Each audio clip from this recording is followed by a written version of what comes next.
Hello, everybody, and welcome to Eberron. What is it, episode 9, I think, of this season? So, you know. Something like that. This is usually where we're kind of coming to our head for, like, the chapter. But, oh, man, this chapter has been an interesting one, hasn't it? It really has. Yeah. Yeah. Yeah, it has. Well, the first 2 episodes, too, were, like, last chapter. So. Yeah, see, that kind of messed up everything. I feel like that would have lowered the IMDb on the whole thing. It really is fun. It's just because, like, how, like, everybody's like, okay, we're finishing this way. And then, like, between the sessions, just like, I gotta... Maybe that's because you tried really hard to make it be a finish when it shouldn't have. No, because it was the plan, but then the plan changed, which is fine. Ollie. Welcome to D&D. It makes sense. Huh. Welcome to D&D. Hey. The plan only would have made sense if Kyrann could sleep for, like... Or could go for, like, 48 hours without sleeping. Piloting a ship. By herself. Without a crew. Drugs. Hey, I had those. Drugs are good. We like drugs. Okay. All right, No, so anyways. kids, they are not. Hey, listen, I actually finally followed the advice that my friends gave me about 2 months ago and About drugs? And turned off the mature audience tab for this stream because I just remembered it after 2 months. So let's talk about how good drugs are in D&D for your character to successfully pilot a ship for 48 hours straight. All right. Where did we leave off last time? You guys... Right, left. You guys went to Ollie. You're still a little screwy. I'll fix it. So Reich had so you guys had successfully broken what's his name, genocide out of prison. Good job. In doing so, you also had to deal with a little bit of other crap. You dealt with it. You got away, including having to fight a whole bunch of big, bad, mean. What are they called? Dwarves inside of a powerful ironclad ship.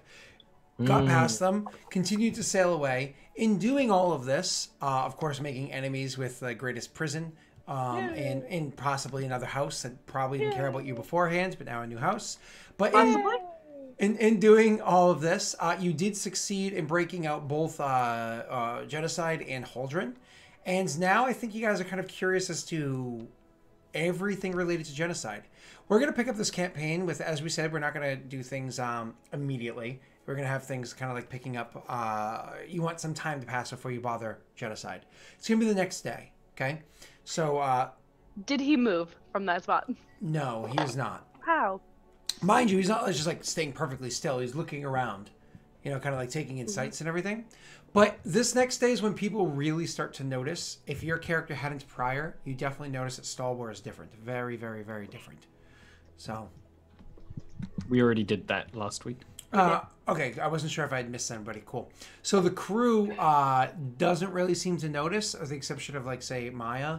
And I think already reacted. Because, again, they don't really know you. Sans, like, that short period of time they've been with you. So it's not, like, a big jarring thing for them.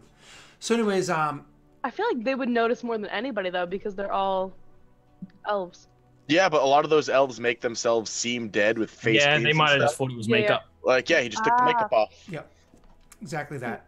Look at Will becoming an expert of Eberron. I know. It's so nice. Oh man, one day, William, you'll also have a dragon mark tattoo. So, so as things proceed, so the next day comes, and was there anything important that you guys wanted to have happen, or are we just setting sail straight back to the Blood Sails realm? So, Stalwart, where do you want to put him? Put one. And I'll just point to the warforged that has stood in the exact same spot. I mean, the deck of the ship. He seems perfectly happy. He's probably putting the balance off a little bit. Do you want to put him in your study room? That'll probably be comfortable for him. Genocide, come with me. I know it can be good to look out onto the sea, but we'll get somewhere more comfortable for you. Are there more? You're going to have to be a tad bit more specific. In the prison, there were 2. Are there more? You mean of my party? If that's what you call those creatures. He's referring to the undead. The undead. Oh, I see. Stalbor still has no real way of figuring that out. I'm sure if there are more, you'll notice them. He tentatively takes his first step forward and then just follows behind you. Where do you put him? In my study. Okay. So you put him in your study. It takes you a few hours to sail to where it is that you wanted to this next day to drop off Reich. You guys have your goodbyes with Reich. You know, him just more or less giving you guys warnings to be careful with genocide, and then him and Bellum, you know, exchanging like a knowing look as to what plans might be. And then, of course, Reich goes to set out on his plans off to the, I think there's a port by the name of Jersey or something like that. It's one of the newer ports. So he's heading over that way. And while that happens, you know, you guys get back on your ship. You know, nobody cries. It's Reich. You guys get back on your ship and turn and start sailing towards the back towards the blood sails.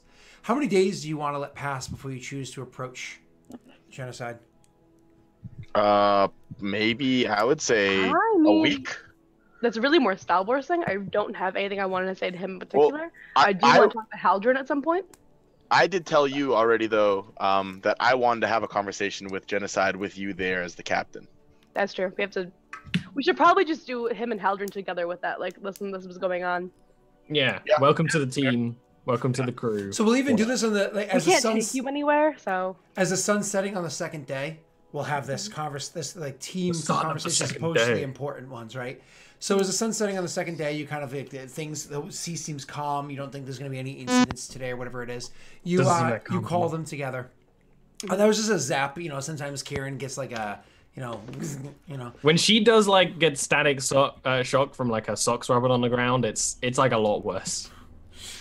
So so anyways, you guys called the meeting together. Who speaks first, Kyrann or Bellum? I would say Bellum. Okay. So, when we're all together, I would address first, genocide first, and I would say I'd look at both of them though and say, well, I believe we need to talk about what's going to be happening. Haldren, like seeing that there's like a break, takes the bite and says, I imagine there's going to be a bit of a pursuit.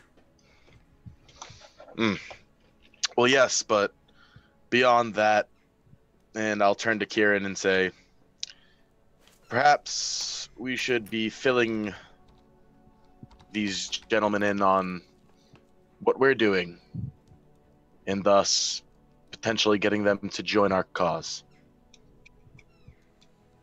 You say this to me like in front of the other two? Oh yeah, absolutely, like directly in front of them. Look, you guys probably don't know what's going on because you've been in prison since the end of the last war. Mm-hmm. So I will just explain the past 2 years. That would be appreciated. There's been a barrier of weather, of storm, around the Principalities. I can't take you out. And no one has been able to get in or out for 2 years, except for Lhazaar. Except you guys. Might not exactly be a member of Lhazaar anymore. No, I mean, you were able to get through. Yes, we were. How were you able to do that? I have the Mark of the Storm. Navigation with your power. I understand. What about the caves of the Moor Holds? We haven't tried that route yet. How about the mountain passes themselves? Nope, haven't tried the either. We're relatively new to this. Been here for a few months. Oh, you just been... What's your task here? We're going to destroy House Lhazaar's hold in the Principalities. Oh. I've always had very pleasant dealings with House Lhazaar. I was very happy to see that this was a Lyrandane ship when I came aboard it. What possible thing could be happening that... I get the storm and I understand what you're saying there. But what's the purpose of this storm? What are they doing? Why have they invoked such ire from you? We actually have been having a really hard time figuring that out. I assumed it was just coercion and blackmail to get a hold of the area. But Lhazaar hasn't asked for anything in return, as far as you've been able to discern. They've just been starving and blockading the people here. You and I are both familiar with war. Yes. Generally speaking, when war is underway, you do things like stockades and stuff like that to weaken those. To break the will of your opponents, to bring them begging at their knees at your doorstep, right? That's what you're referring to. Yes. But acts of war are done by militaries, by governments. This is a house, and not a militaristic one, except for, of course, the part that they played, small part that they played as a navy. So, without a unified Galifard nation, it is my belief that the houses have gotten more brazen in their control for power. Oh, there were. There's no one to check them anymore. Lhazaar openly owns property. They openly control Valinar. They openly are working to control the principalities. They just all ignore the rules. During the war, I have companions, as you can imagine, and I have friends in high places. And there are those that would speculate things like this, that would make these theories, but we always laughed them off as crazy conspiracies. Yes, Deneth has massive armies, but they have always had armies, and they do it to serve. Yes, Cannith is also able to construct armies and great power, great weapons of magic, but again, they do this to serve, to generate income, but I honestly was never one to believe that they would look to usurp the throne. And I'm sure, and if you didn't understand, my loyalties lie to the throne. I wish to not see that comfortable seat unset. Well, then you have a vested interest in helping us. The houses no longer follow the court edicts.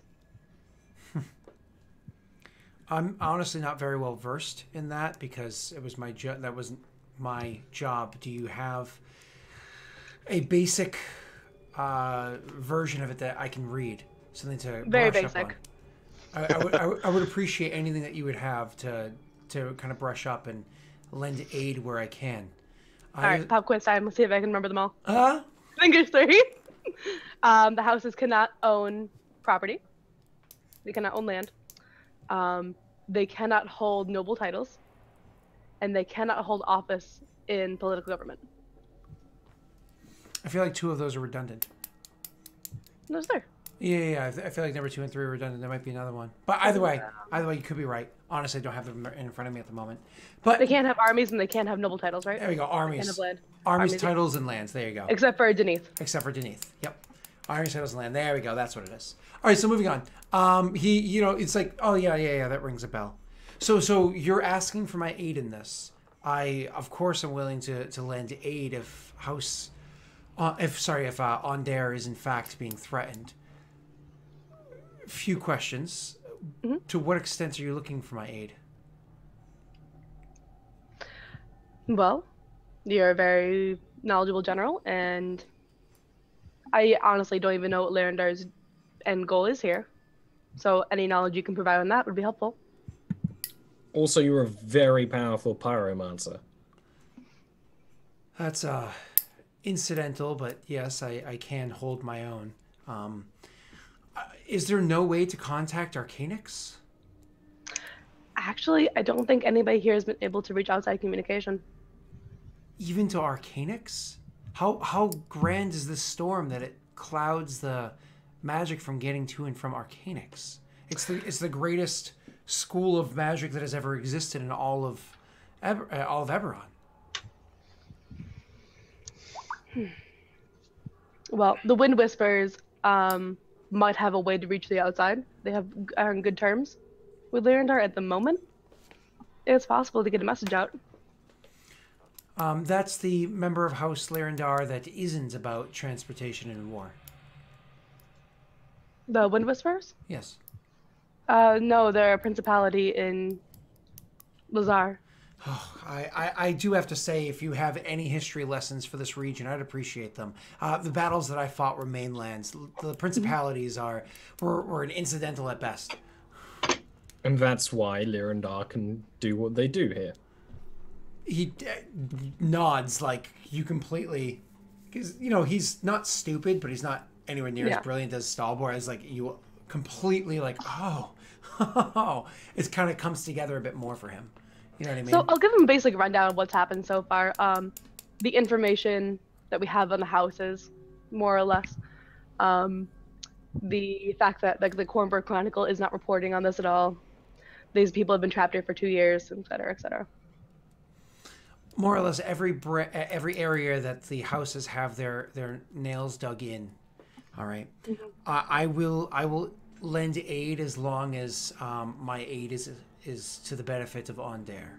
There is no question to that. I will say that I am going to make it my #1 priority to try to get word through to Onder. I would be curious to know how Onder is faring with its proximity to Stormhome, and if they are at all being affected by this. I'm just curious how the storm is being created and maintained. I too. They have to send people out to maintain it, it seems like. Perhaps that would be an interesting thread to tug on. We would probably find more information on that in Lhazaar Principality, the Dire Sharks. They're the ones who are most likely allied. I do know of them. And if I remember correctly, they don't get along with anyone else. No. Everybody's just fear or respects them because that's where, of course, the High Prince lives. The High Prince is the Sea Dragons. That's Rhaegar. I'm just going to stop trying. Yeah. Because clearly I've forgotten the years of lessons of that, and things have changed since I've been in prison. Oh, man. Long time for you. And this whole time that he's having this conversation, clearly showing that he just doesn't know what's going on here. You have, of course, he was invited, so he came. But Genocide says nothing. Just sits there. Or even stands there, doesn't sit. Yeah, once they seem to be like, okay, he's gonna help us, and they're drawing conclusions, I would actually turn to Genocide and say, well, we asked you to be here because he's not the only person that we want to help us. Well, that's not entirely true. I mean, we weren't looking for either of you to help us, to be honest, and forthcoming with this information. We were hired to pick up this one for the blood sales. No. In exchange for their alliance. Absolutely. However, why couldn't we get an ally out of him as well? Well, of course. I just don't want to make it seem like we were doing this with that intent. No, we didn't break you out. We didn't break you out so that you would owe us your lives or anything like that. We broke you out to gain good trust with the elves. But it doesn't change the fact that we broke you out. And I think that at least we deserve you to hear us out, and that you should become our ally. He says nothing.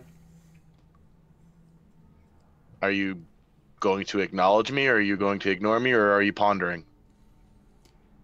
You asked for me to hear you out. You're not done speaking. Well, I would like your opinion on the matter. Actually, Genocide, I'm curious as to how you came by your name. I heard that you wiped out a whole city in Karnath village. That is not... That is true. This wasn't the name that I was given at creation, but the name I was given when recreated.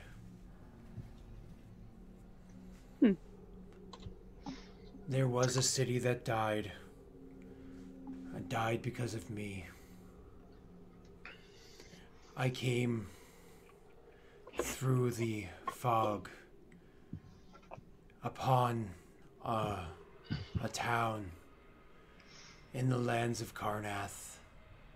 It was not a Karnathi town, or it was.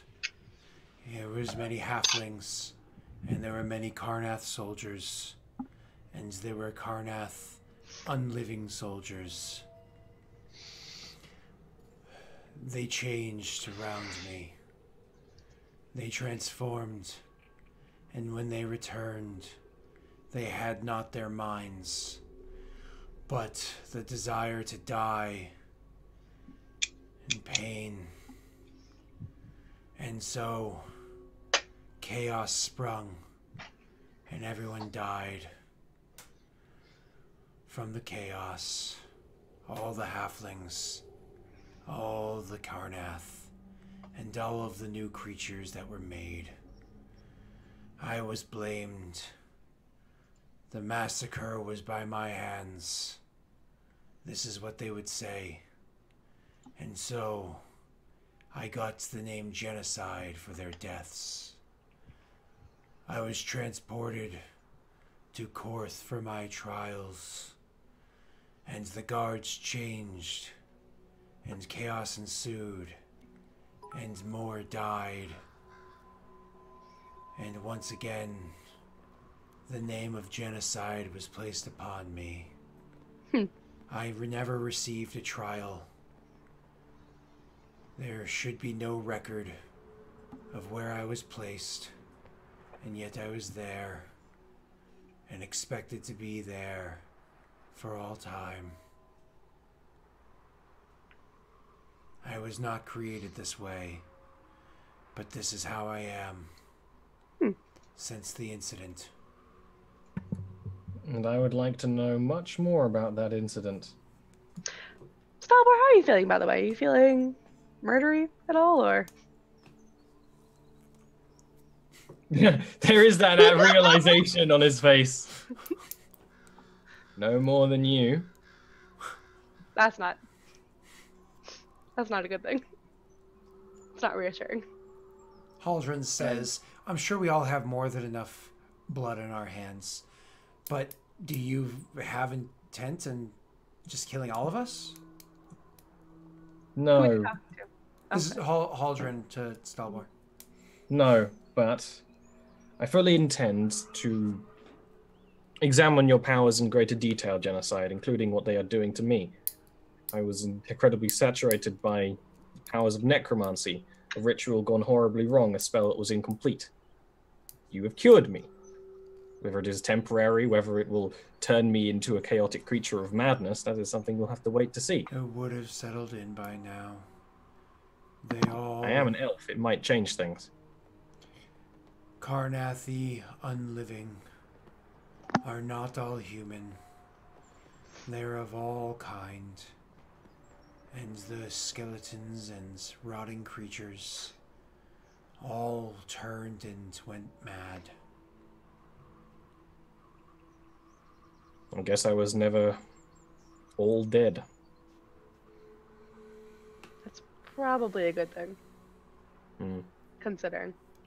But with your blessing, and I would prefer not to call you Genocide if you remember your previous name. I remember fire. I remember ash. I remember the crumbling of a glass tower. I don't remember much more. Can I make a history check, Scott? Oh, yeah, go ahead. Probably won't know it, but might as well try. Well, I would like to look into this further. What do you think it is, Aaron? I think it's the glass tower in Sire. Glass tower and Sire. Okay. You can make that assumption if you'd like. Yeah, I mean, he's talking about ash. He's talking about mist. He's talking about explosions and a glass tower falling, so I'm going to assume he was in Sire. Yeah, did you say that to him? Yeah, I said, were you in Sire?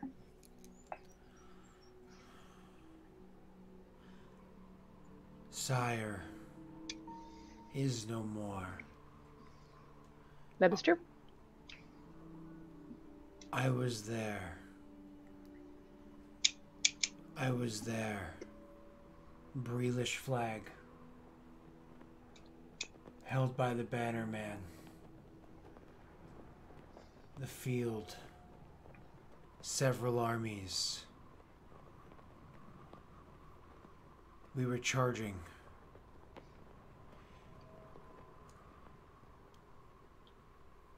No. I was in the tower. I do not know. I'll just turn to Salbar and say he was in Sire on the day of mourning. That has a lot of gravity even to Stalbar. Yeah, Stalbar understands the concept of that. He nods. There's no telling what kind of magic he has. There is telling, and I'm going to tell it. Okay. Would you be okay with that? I don't know what I want or what I hate.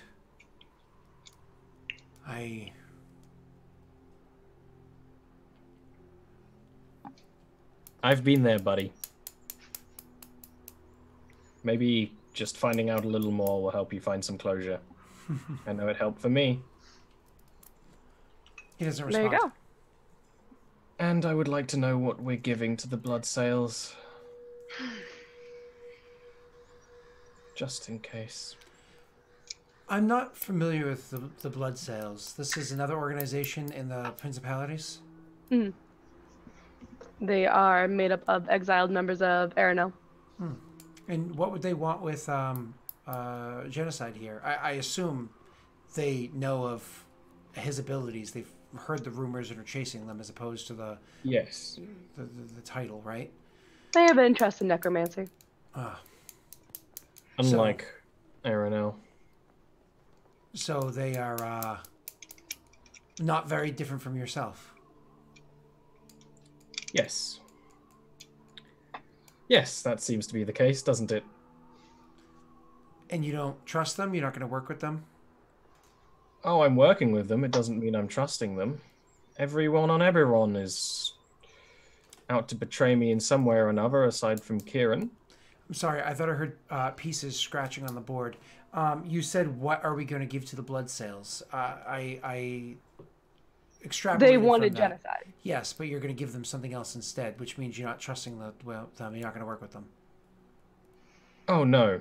I fully intend to grant genocide to them, but if we do, I want to know what genocide is and why he is and what he can do, just in case.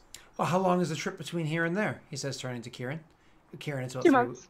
Oh, was it 2 months? Was Oh, it 2 months? Jesus. Yeah. I thought it was 3 weeks, but it might be 2 months. There you go. It's like all the way on the other side. Yeah, it's a long one. Yeah. It's like, oh, that's a considerable amount of time. I was, as a boy, I trained in Reckonmark Academy. As an adolescent, I trained at Arcanix. And when I was expelled, as a man, I trained back at Reckonmark. I know of magics to some degree. Most of mine are innate. But I would be more than happy to lend a hand if you think that you can gain value from it. I'm going to roll a little insight-y check on this man. Sure. Oh, he's a human. Yeah, disadvantage. Oh, I love the fact that you just wasted that natty 20. Oh. And don't look at And how the mighty have fallen. Oh, it hurts. I could have just forgot and you wouldn't have remembered. But no, I had to say it. I had to be the good kid who said, no, teacher, we did have homework last week. You think that he has something... You think he's trying to work his way in. You think that there's more to his meaning than what he's saying. He's not being completely genuine and helpful. But I don't see why you can't help. I myself am of no use. I don't know anything about magic. Too many cooks spoil the broth. I'm here to lend aid. I like the idea of working with these blood sales. If there's going to be an army that we muster, I'm going to need soldiers. But in the meanwhile, if you're taking care of that, then as I said, I'm going to focus my attentions on reaching out to Arcanix. That sounds smart. Do you have... I'll let them know that we have allied ourselves with the Grey Sails. And who those are. I know who the Grey Sails are. That one I do know. They're the changelings, right? Yes. Yeah, I actually did have to deal with the Grey Sails before. Mm-hmm. So have I. Do you ever burn one of their ships? Have I, Scott? Probably not. No. Um, No, mostly just dealing with infiltrators. That's exactly what I was dealing with. Infiltrators. They had docked into Northern Ondarian dock, and we chased them back to the shores. They hopped aboard, and I set their ship aflame. But it was fast enough that they were able to get safely away from our assault, our return assault. But that's neither here nor there. Are you satisfied? He says, looking to Bellum. Bellum kind of like takes a very, very, very long 30 seconds of just kind of looking like the Warforged, just thinking. And then I guess so. Well, if that's the case, it is the evening, and I do enjoy sleep. So I'm going to take my leave and sleep. If there's anything else that we need to discuss, please let me know. No. And I'll show him to a room. Probably Rex's room, to be honest. Mm-hmm. Gets up, goes over, walks into the room, and he's actually genuinely impressed with sans, the damage. Genuinely impressed with the quality of the room that's there. So, and then... Oh, sorry, you had to fix the ship again. Yeah, of course. Gonna be busy, sorry. So you guys start heading your way up north towards the blood sails. In the meanwhile, Bellum, because I think you're probably going to be the least interesting, what are you doing? I would actually want to have a quick conversation with Stalbor. Just going to basically go to Stalbor and say, it seems as though genocide creates creatures of chaos. I think that is merely a wording. I don't think it's necessarily what he does, although if it is, I will tell you. I'd appreciate that. What I think he does, and I know that a lot of these words will go over your head, it does help to say them out loud, is I think he reverses undeath. But the issue being, in most cases, undead don't have their minds anymore. They don't. That doesn't get replaced. So what happens is he had a bunch of people with empty heads who were designed for war. And that's all they had left in them. Well, I suppose we'll have to see what happens. I will let you know. Yeah, he thanks him and walks away. But during this voyage, I would want to write down the best description that I can possibly write down of the insides of that cave, with intent to give it to the gatekeepers whenever I can. Awesome. And like how to get there, all that, like just obviously everything. And concerns that there might be a rift that exists down there that needs to be sealed or something? Yeah, absolutely. Like there's a bunch of operations down there. We don't know why they're there. Kill them and or seal a rift or whatever. Awesome. But, yeah. Cool. So you're good with that. Kyrann, what are you doing aside from, sailing? I'm gonna keep an eye on Stalbor to make sure like his personality isn't changing. Stalbor is probably a bit more cheery than usual because, he's not in constant pain or as stiff as he was beforehand, and his trances are a bit more lighthearted. But overall, Stalbor, man.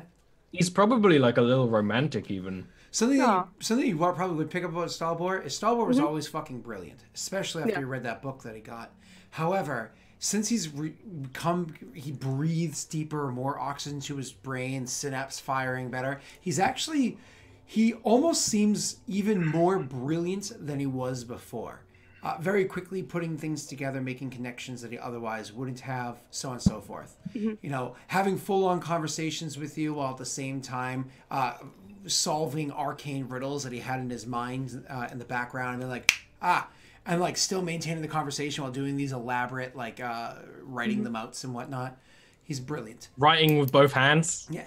Writing with both hands. That's how you role Two play different languages. Intelligence. I'm Two not different joking. languages. Ollie, I'm not even joking. Camdafo Travaris de Civis, the gnomish artificer from my favorite Eberron campaign I've ever run. As soon as he hit 22 intelligence, the first thing he said is, "I'm going to start writing with both hands." And this is my buddy Pat, because that was something that Pat always trained himself to do, to write with both hands. That's cool. It was like something that he cared about because he was a bit out there with what his hobbies were. So At the same time or just individually? No, same time. Potentially. Same time. He's because his house civis. Same time, different languages. Yeah. Cool. Different conversations. Mm-hmm. Like, I mean, that's so funny that you thought of that. So an example of romantic but also brilliant Stalbor is at one point when we're like maybe just docked for whatever reason. Mm-hmm. He takes Kyrann to the front of the ship where we have, isn't it a we do the Titanic thing. Isn't the ship front a Minotaur? Yeah. So he's Yes. going to go to it, and he's going to incant, and he's going to fabricate it into a statue of Kyrann on the front of the ship. Instead of the Minotaur at the front of the ship instead. So it's very clearly like a ship. Thank you. He just called you a cow. No. Well, that's one way to look at it. It's not romantic. He called you a manatee because he called you a sea cow. Well, That is a goal. see, Kyrann gets it. No. That's the kind of like stuff he's doing when he's not being a nerd boy researching. Even be nicer to Bellum as well. Like that kind of like genuine meanness to Bellum is more or less lost. Like there'd even be times in like mess halls where like he would sit and talk and play Conqueror. He tried to learn Conqueror. Didn't Bellum try to play a little bit of it, but suck because Reich played it a bunch? No, that was Luca. I swear you've played it too. Nah, Bellum has never played. If you want somebody to play Conqueror with, you have Haldren with you. I'll play Conqueror with Haldren. I mean, out of game, Haldren sees himself as a reincarnation through fire, a reincarnation of, Karn the Conqueror. So he's actually really good, and despite the fact that you are fucking intelligent, you do not beat him once. If we have a roleplay scenario, I'll allow you to roll for it. Of course. No. It's just it's a thing to do. He's being friendly. I don't know how he's being friendly to Bellum, but he is. I can't think of any other way. All right. The only other thing I wanted to do was to use my criminal contact feature. Of course. To try and get a message. I don't know who my criminal contact is. I assume it's N. To try. I assume it's N. It is. It definitely is N. It makes sense. Yeah. To try and get like a letter to Oberlin. Is that his name? The son of Breland, of the Breelish king. No. Who are you saying? Colton. Sorry, Colton. Oh, gotcha. Colton Brightwind. Yeah. To see if he can possibly get a message to Arcanix for us. Gotcha. So, more or less, what you do is you will reach out to somebody when you're at the port to a contact. You would have several contacts, just all of them being Lhazaar, or reach out to somebody to try to, hey, you send a message to him discreetly so he can try to get a message there at all. Okay. Yeah. Cool. At one point in time, when you guys hit a dock, a couple of refugees from the war recognize who Haldren is, and there's a little bit of an incident. Not that comes to fire, that he's just like, I should probably not be on this dock, in the city, and he goes back onto the ship. And the first time that Haldren sees the new front of the ship, he will say the word ostentatious. But other than that, he is not successful quite just yet with getting to Arcanix, and I'll get back to you, Kyrann, in a minute. Okay. Anything else? Okay. Then Ollie, you are going to try to figure out what is genocide without a dictionary. So please. I mean, I don't know exactly how I'm doing it because this is a lot of meta magic stuff. But, he's going through all his spell books, all the books he's collected over all his times, all the knowledge he's had, just doing little experiments with small amounts of necromancy, although he can tell that makes genocide uncomfortable. So doesn't really do that very often. He'd do that like maybe once. But just sort of trying to work out like what exactly is happening, the limits of that power, how it's coming from him, where it's coming from him, the whole. Of course, I'd cast Identify and Detect Magic and all that stuff on him during this whole thing, that sort of thing. But just it's a lot of like science and deducting and just trial and error and writing what he's found, even if it's not necessarily anything important. Okay. So the way that we're going to represent these 2 months of travel and all that you just described, the way that you're using your magic, so on and so forth. And again, the necromancy that you're using is all mild necromancy, right? So he doesn't have an effect on necromancy in general. He only has an effect on the unliving things that you've come across. But I am going to have you represent all of this with checks, of course. And these are going to be Arcana checks.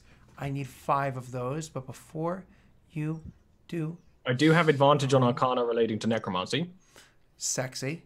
I was trying to find that one rule in the book. I thought I had it saved in this computer. Is it the other one? Must be the other one. Give me 2 seconds. I have a book right there. I don't know what he's looking for, but I'm sure What it's... book is he getting? I don't know, but it's over there. Ah. Eberron. Campaign setting. Chapter 1. The smell That's weird. That's weird. The smell of PDF. You know what's funny? Is I am missing my Mark of the Sentinel. I know, you cut it out. Yeah. That was painful to do. Why did you cut that out, Scott? For a shadow box I made for my best friend that he still has sitting inside my office right now that I gave to him as a gift about 3.5 years ago. It's very lovely. It is lovely. It's actually really nice, but he never took it home, which makes me have hurt feelings. Okay, so you guys are level what now? 8. We are level 8. Meaning when you roll action points, you roll 2d6 and take the higher of the result. Ooh. And how many action points do we have? 8? 9. 9. Oh. Okay. There we go. I like it. I don't know how often you guys get I action like it. points. I think I should just have you roll a d4, and that's what you start with when you level one. Everything else comes from... Because the extension works again, Ollie. That's good. Yeah, it didn't on Wednesday, which was scary. But all right, so Ollie, you're going to make those 5 checks for me. You're welcome to do so. 1. Don't forget that you can use your... 2. No. You have to use action points before you roll the next check. 3. I don't give a fuck. Okay. 4. 5. 5. You done? I know it sounded like there was going to be a 6, but there is not a 6. Okay. So no action points used. Cool. So you... No. All of them are good. Even 18 is also good, you know. That's just the start. That's just the start of the story. And all, 4 of them are above 20, Scott. Don't try and tell me those aren't good. DC impossible. You know what I mean? Oh, well, I didn't know that. You were trying to sneak past a creature with tremor sense. You know what I'm saying? So, sorry. So, join the Discord. It's lots of fun. So, you, Scott and I argue. yeah. So you guys, you spend your 2 months really researching, trying to figure out what genocide is, so on and so forth. I mean, you're fucking brilliant, right? So you're able to just instinctively be able to discover things that others wouldn't. But with all of your tricks, with all of your research, you're clearly able to discover that he has no effect on necromancy whatsoever. It does nothing on necromancy. It's literally unliving. It's dead tissue, animated. Even a dead thing nearby has no effect whatsoever. If you kill a bird and throw its corpse next to him, it does nothing. But then When if I you raise that bird, watching the horror show in front of you is absolutely like it's fascinating. You know, as it's coming back, it's legitimately frightening for anybody but Stalbor, who is like, oh, this is fun. Nothing like watching rage zombies come back to life. Put it in a cage. And when they come back, you, like you said, cage the bird and try to have it there. This is reminding me of a different old Eberron campaign. So anyways, you would have the caged bird and you would start doing your tests on that bird itself. Like, okay, I've run the tests. I believe that I can find out, at least as of right now, on genocide without a laboratory and more, without having more things before me. But now that you have the bird and you're doing your tests on the bird, you come to realize that the bird is not infused with any magic whatsoever. The bird has no lingering magic on it. It just is. Which probably supports the theory that you were saying beforehand. However, you don't have the means to detect thoughts or anything else within a creature. You're not somebody that has that power. I'll actually ask Bellum if he can talk to that bird, because he's part orc. Racist. That's why. I don't think I can talk to it. I can try to like body language communicate with it, like. Might as well, right? Just because I'm Hey a ranger. Bellum, look at this weird bird. Oh, sure. Walk over to the bird cage. The bird never settles. I mean, eventually it exhausts itself, and until it gets its energy back up, and then once again it'll start like kind of thrashing and going at you. You go up to the bird cage. The bird is exhausted but still trying to break free. I turn to Stalbor, assuming this is the result of the magic. Yes. Well, seems to be a bit chaotic, if you ask me. There's a difference between chaotic and chaos. I agree. I don't know why it's chaotic. Empty in the head. I couldn't tell you. Okay, well, worth a try. If you do ever learn how to talk to animals, do let me know. Sure. He like walks away puzzled. Now, I am going to give you another tidbit because you did get a 28. You do realize something with your theory. Not a flaw, but another test that you can do that might be able to further prove it. These are mindless creatures, undead creatures, that are being returned to life without minds. And so therefore they're mindless living creatures that exist here that have gone through lots of pain and suffering. However, if you didn't pick up what I was putting down. I mean, I get the concept, but there's not much I can do about it. You don't have that spell? What spell? Create undead? No. I can't have that spell. Oh. Huh. I think it's level 5 or whatever. For you, is it? It's not a for you, it's just it is. Oh, sorry. 3.5ism, where like one person gets the same exact spell at level 8, but somebody else gets it at level 4. You know what I mean? Sorry. If I do get it, I get it later. Gotcha. Level 6. That's a 6 level Well, but spell. I that was also the train of thought I was on. Yes, I figured. So, yeah, me and Stalbor are in the same place right now. I got a +6 intelligence. Yeah, all right. I'm happy. I mean, I'm happy with that. Cool. I didn't need to work out the solution all right away. So you come to these full conclusions, like you. Oh, obviously, when I cast detect magic on him, what school is it? Off him. On him? There isn't any. Yeah. I mean, there's magic coming off him. Correct. But it's no school. Correct. That seems weird. Yeah. It's just magical swirl. It's all the colors. Have I ever seen that before? I mean, if you've seen something that had all schools involved in it, you've seen things that have multiple schools of magic on it, and so you'd see two things. But they still, the way that so let's say you're dealing with a magic item that has 3 different schools of magic that are woven together to create this magic item. You would actually see the magic woven together, or the strands or whatever it is that tie it and combine it to make this power function, right? That's not what you're seeing. You're seeing a swirl of color that swirls so tightly together, but yet so spread out that it doesn't seem like all the different colors tied up. It seems like one color. So would Stalbor recognize this as just a type of magic he hasn't encountered yet? He probably would, yeah. Okay. Yeah, he probably would, yes. Stalbor, when noting this in the bag, in his book, uses the symbol that he saw on Falnen.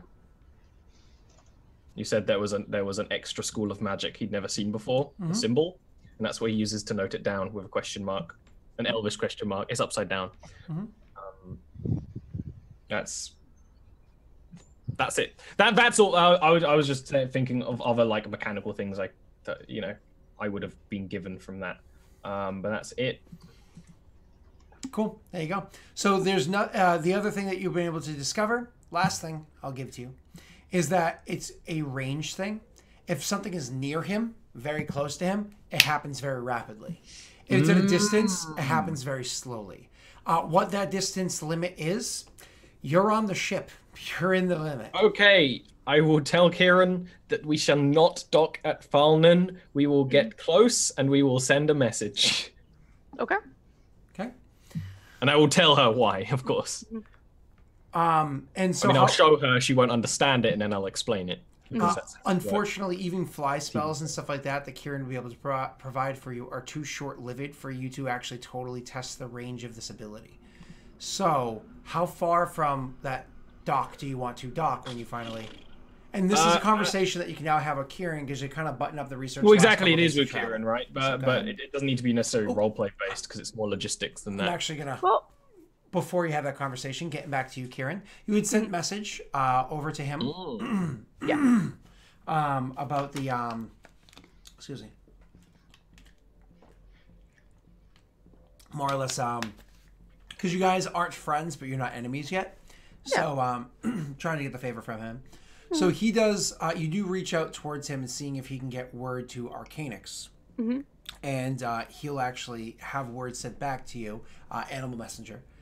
Word sent back to you telling you, I'm willing to give it a try, but you know these things take time. I'll have word sent out as soon as I can. I'll let you know when I can. Okay. And as for Haldren and his attempts to get a hold of Arcanix, he informs you that there is in fact some sort of static barrier that is not allowing him to get through. I'll just hand him the letter I got back from Colton. Okay. So you give him the letter, and you know he sees all that, and you know it's one of those. He's like, "Well, I'm not giving up. I'm of course going to try." And he'll actually make the request at some point in time during your voyage if you can get kind of close to the storm. Oh, I'm sure we could. We're on the western half of it, right? Correct. So yeah, I will try to do that. But yeah. Yeah. Yeah. So there's two things to note about this. The storm has a sharp cutoff. From this point, there's no more rain. From this point, the rain is heavy downpour. It's a sharp cutoff of the storm. However, that doesn't affect the tides. The actual water in the area is very rapid and difficult to sail through immediately outside the storm, and then calms down as water normally would away from a storm, right? So, but the storm doesn't move, right? You can stay right next to it assuming your ship isn't moved by the tide. If it's anchored in, you know, what's that? A movable rod, you'll be like, hey, look, neither one of us are moving. So when you get as close to the thing as you possibly can, roll me your vessels check. Okay. And you can actually you can use wisdom, dexterity, charisma. Really? Let me change that then. Keep in mind that doesn't rain in my immediate area, and then I can change the direction of the one. Cool. That's a beautiful check. You're actually able to, with the calming of the, fighting against the tides, changing of the winds with your mark, so on and so forth. You're actually able to get pretty much right up to the edge of the water. Not reach off the ship and touch it, but within 100 feet of it. Which is, the water around you is not gentle. Nobody is comfortably having a meal right now. Everybody's kind of like dealing with the waves. But your ship is fine. It's not taking any damage. Yeah. Haldren good, then because already pretty damaged. Was yeah. Well, you've been repairing it this whole while, anyways. So Haldren requested this, saying we need to look above it. That's an interesting idea. Did we do that before? No. No, we haven't. But it's certainly something we can do. I definitely would like to look at that.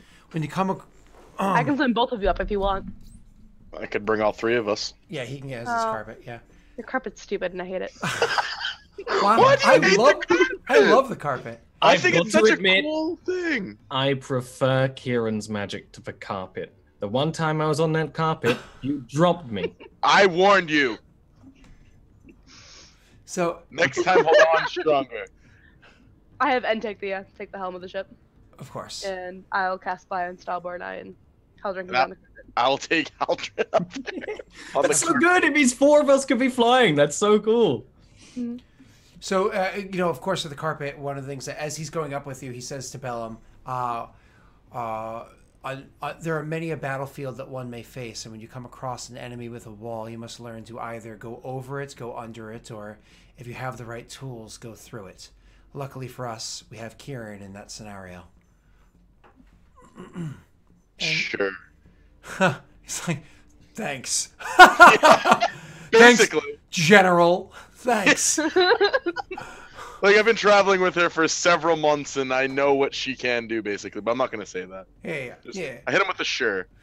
And so you guys make your way up the flying up. When we fly, Starboard says, Kyrann, you always sweep me off with my feet.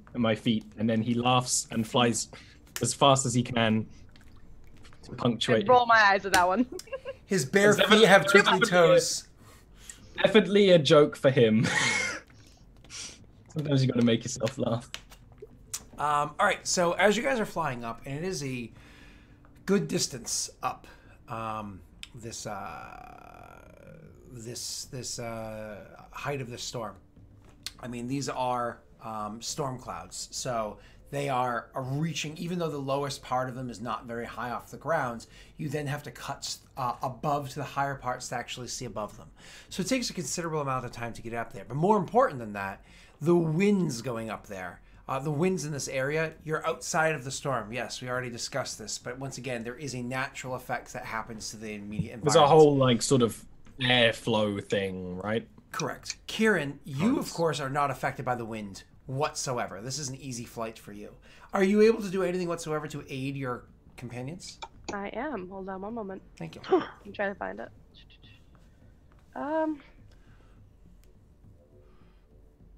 So in a 100-foot radius, I can control the direction of the wind blowing.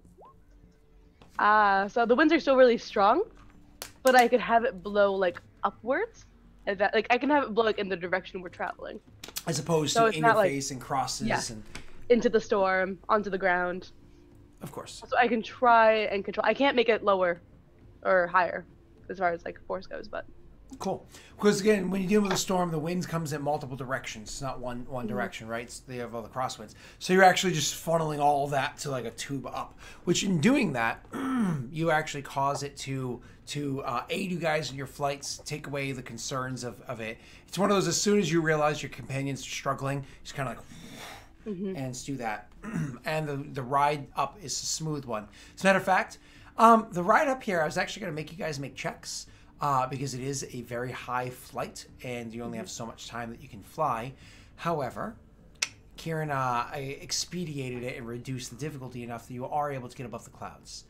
And when you get above them, what you see is a little unexpected. Above the clouds, not very far from where you are, maybe 900 feet, 1,000 feet or so from where you are, there is an airship that is flying above the clouds. Now, this is much higher than an airship's typical altitude to be able to fly.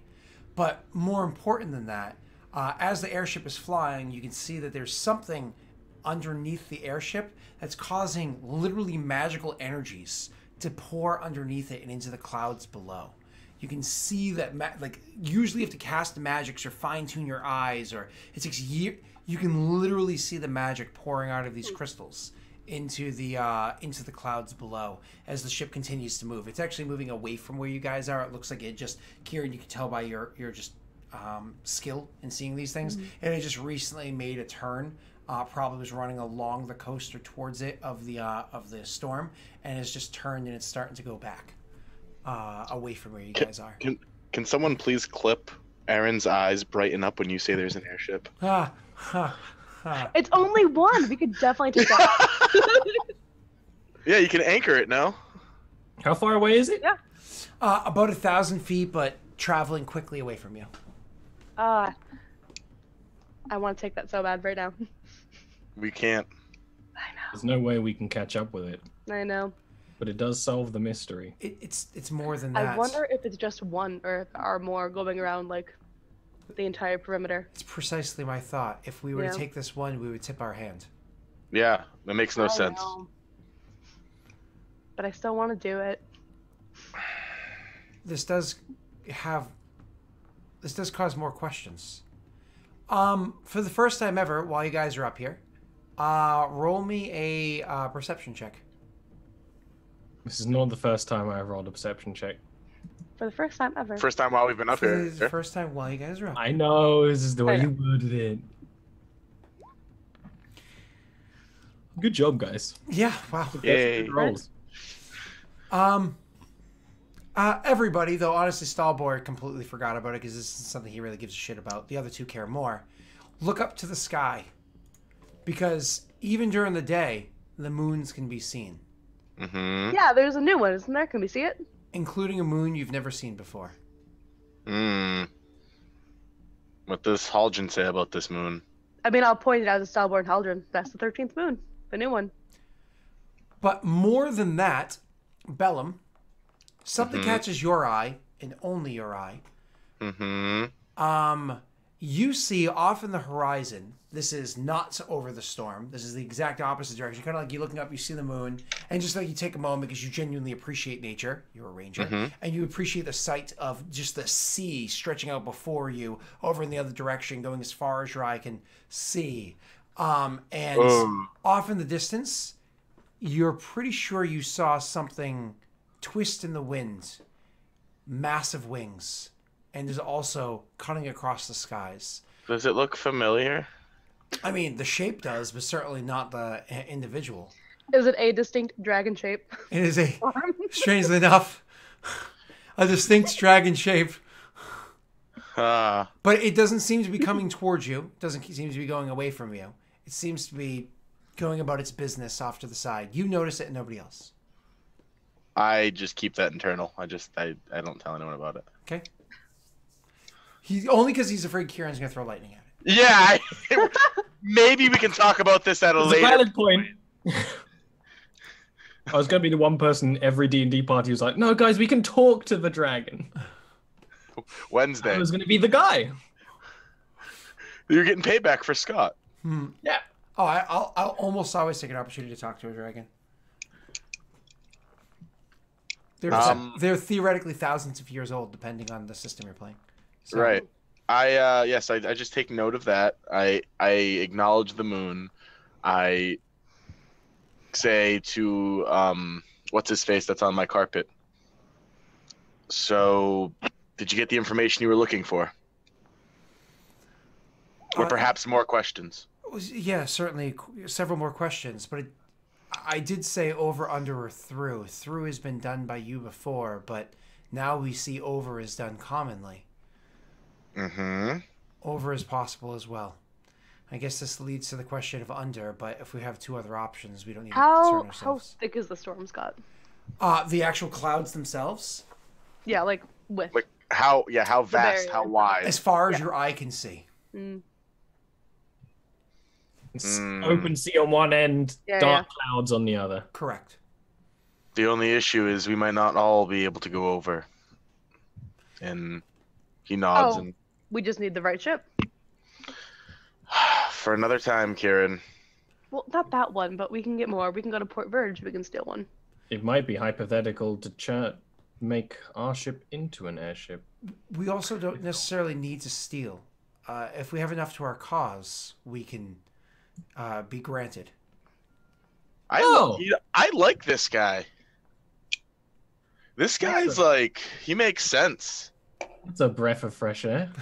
Yeah, literally. There's a whole new air up here that's just great. Speaking of that, is anyone else feeling really lightheaded? taking the clouds away from my Is anyone feeling lightheaded? There's like no oxygen. Yeah. Well, perhaps we should begin our descent. We've learned what we came up here to learn. Wow. And you guys drop back down to the ship below.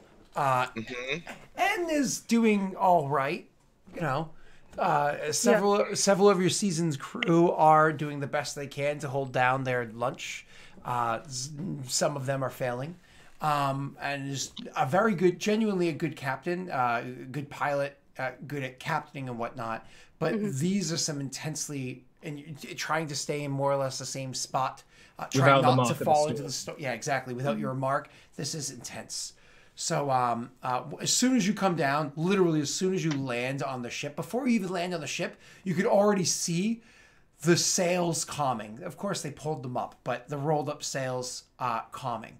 You know, even before you land on the ship, and as soon as you do so, and like your magic settles around the ship again, you can already see just like the sea calming just a little bit beneath you. You walk over and place your single hand at the helm, and as soon as you do so, the waters around the ship seem to relax ever so slightly. And with that, the morale of the crew. And people immediately jump to work. As you guys continue sailing to being right outside the port we're going to get to after this break. So we will see you all in just a couple of minutes. Go pee, poo, or whatever you do. We'll be right back.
So we never discussed how we're going to talk to the area now without docking there.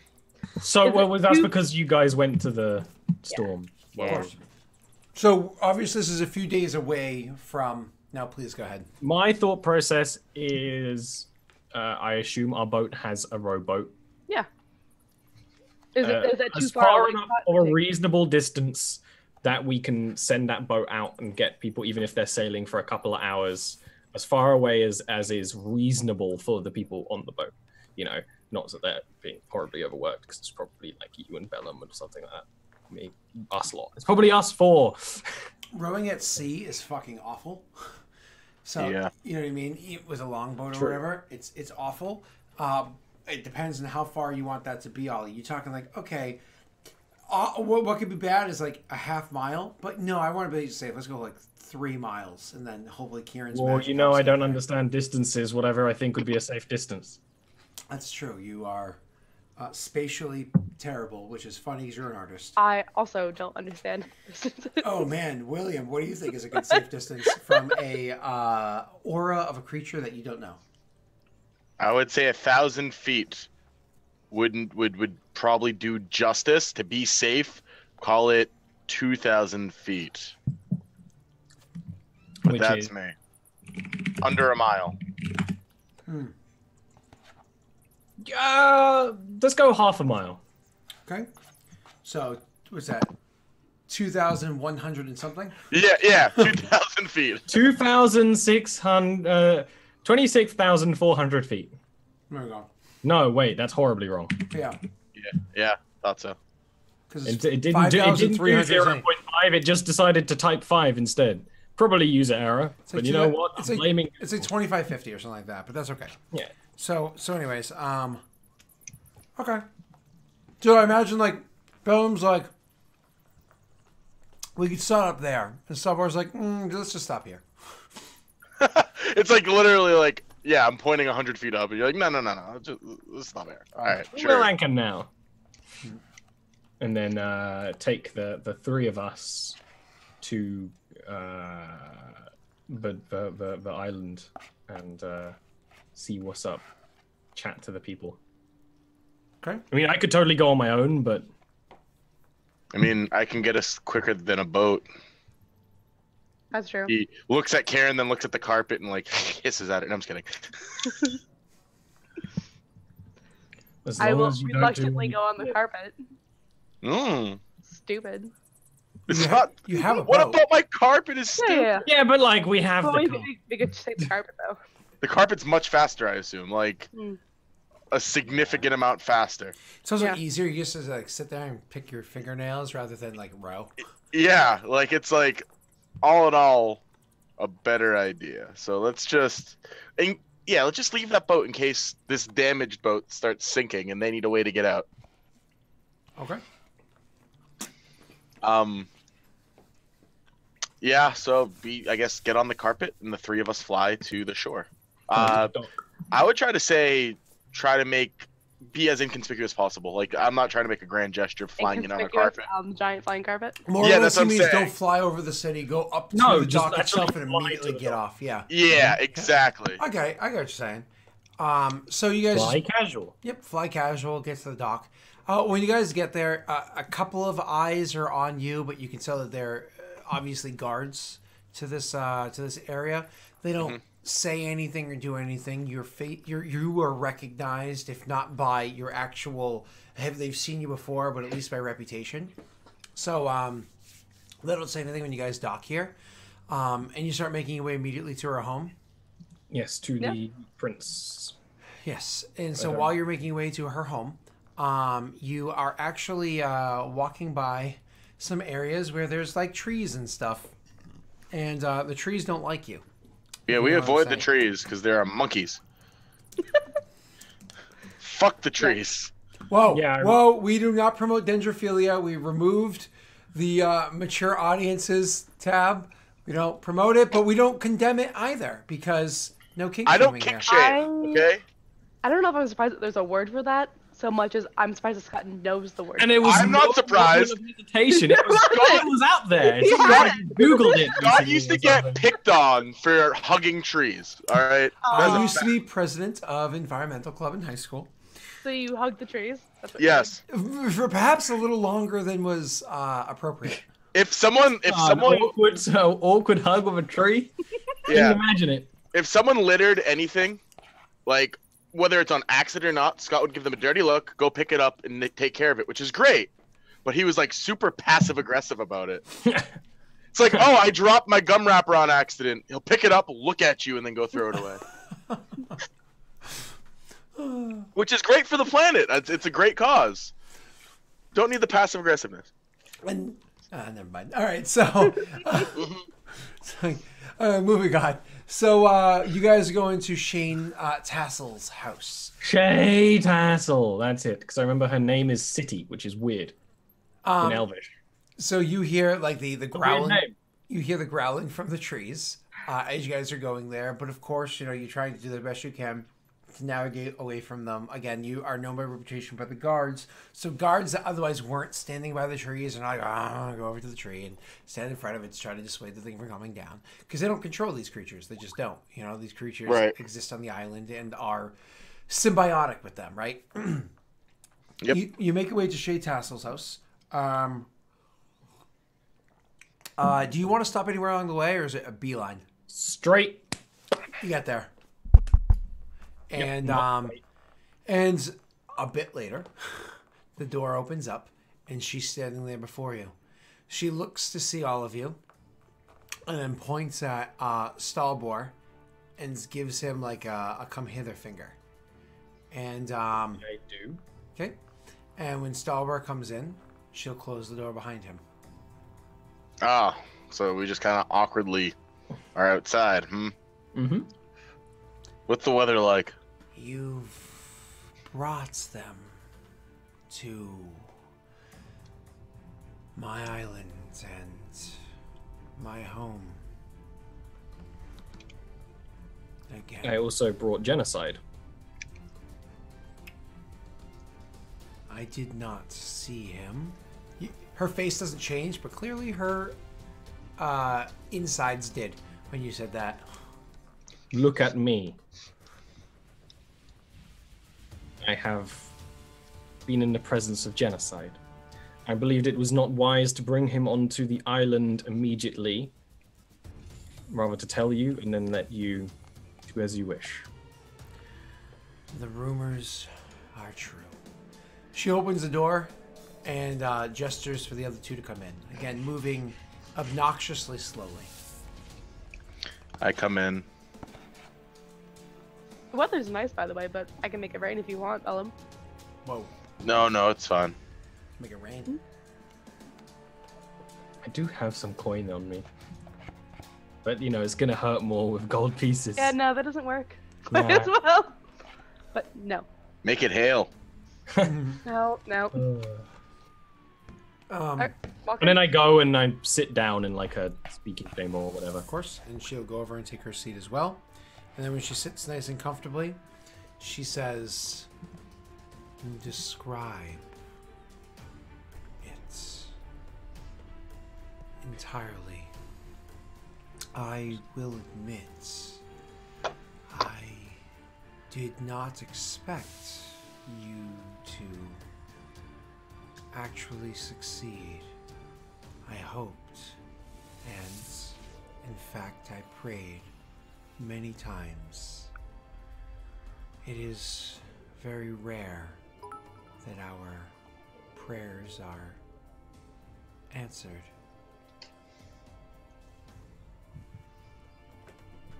That's all right. There's a full stop there. Good. You sit now. Stalbor nods. Kyrann struggles not to like actively groan as you're talking to these people. Genocide. Freeing genocide was not the most arduous of tasks. I happened to be part of a team that had the exact sets of skills required.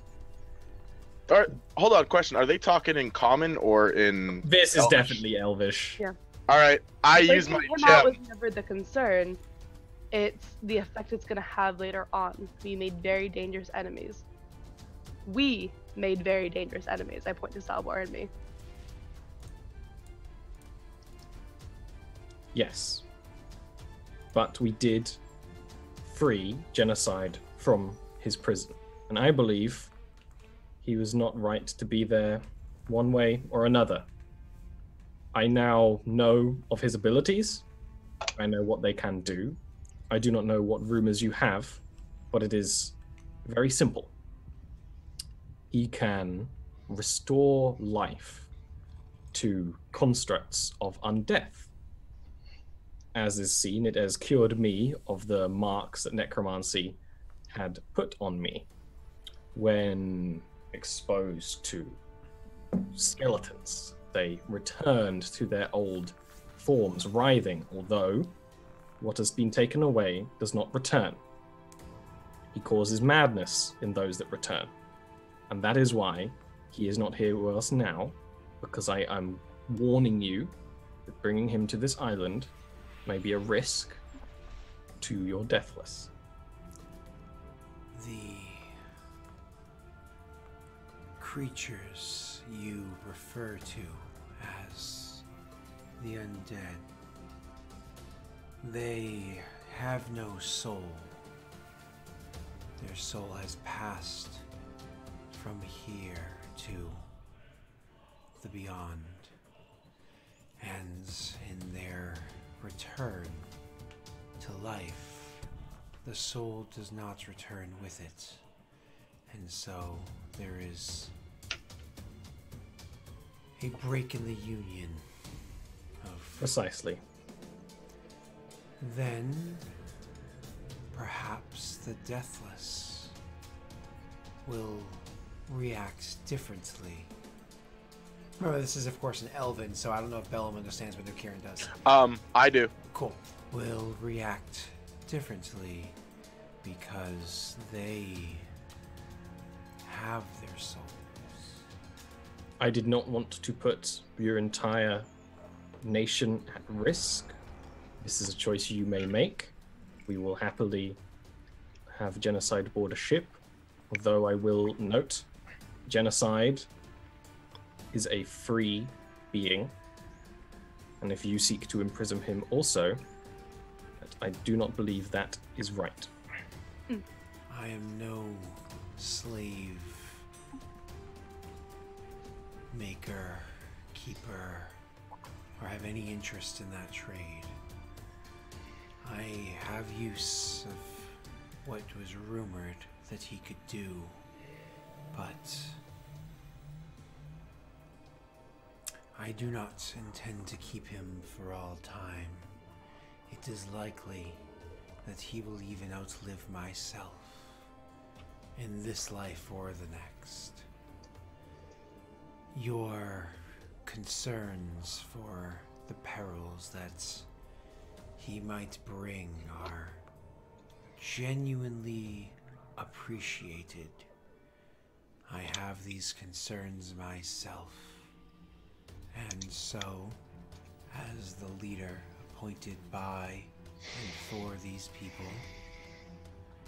I shall go and meet with Genocide at this safe distance myself.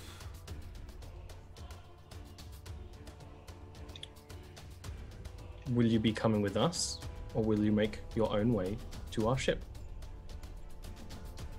She turns to look at Kyrann, and then at Bellum, and back to you and says, "Do I require an escort?" By no means. I will travel with the three of you then. We will have a longship take us there. And then Stauber will more or less sort of wait until she is ready to leave. She'll actually finish her coffee. Yeah. She'll get up and make her way to the door grabbing something from a cupboard nearby first, and then make her way to the door. Do I recognize what she picks up? She reaches into the cupboard. She grabs something that's inside like a bit of a small sack, like a tied, cloth or some sort. So of it's not the urn, which no, is what no, I was. No, that. It was light to you because you loot your dead friends' bodies. And It's not looting; it's memorial. I'm sure. So and You wouldn't get it. You're not an elf. And we'll walk with you guys to the dock. Kyrann, I'm sorry. She doesn't live near the dock. And if you've ever been in a crowded place like a mall or something and you've been behind a person with a walker, and Kyrann likes to get places quickly. That's fine. Fly. Push. Don't know what Ch.4 does. He holds her hand and he starts like sort of showing off the architecture and saying how it much is like how his home, and he just basically starts distracting her, even though he knows it's not entirely working, but that's what he is doing. I turn to the two of them being flirty and also taking their sweet ass time, and I'm like, I'm gonna head back to the ship and just let him know that there's about to be a conversation. That is a good idea. Make sure the ship knows. Yeah, I'll just hop on the definitely carpet. expedite things. Go for it. I head back. Go with him if you want, Kyrann. And won't attack the ship that approaches. So as you fly over there, Will, can you roll me a perception check? Poor favors. Poor favors. Yeah, it's a poor favor. It's not funny. I've used that joke way too many times. I know, that's why it shouldn't be funny. So anyways, you happy with your 24, William? Yeah. Nobody's gonna roll 2d6 drop lowest one? Not yet. Those are important. Action point, man. Got action point. You can't just roll those? I'll do that when I roll like a 16 and I need something to happen. I should honestly make a macro that makes it pop out like you're rolling with advantage with an attack roll, so it has its own box that says action point. So Are we in the 90s? Please don't. So you as you're making your way by with your 24, you notice that as you're flying past the dock area, there is some sort of situation that's going on that's currently being handled. Over by the docks, you could see there are more people around. One in particular, the dock area, actually guards specifically. A few of them that have rope ladders that are thrown down off of the where the actual shoreline is, where there's a bit of a cliff area, and a few of them are climbing down into an area that's like lower down. You kind of like look back and you see this. They're clearly handling something, but you have no idea what it is. Sure. I guess I'll just take note of it and keep going. No. I'll do like a quick flyby to kind of see if I can get a better look. Sure. So obviously you can't be like stealthy while doing this, but they'll know. Yeah. I'll allow you to roll stealth at disadvantage if you want to try to, seem casual. Just seem like I'm going to the ship, but yeah, sure. Stealth. And this is a stealth. It's not a whatchamacallit, deception. All right, so you're very obviously flying by. You know what I mean? I'm curious. Roll me another perception check, please. Sure thing.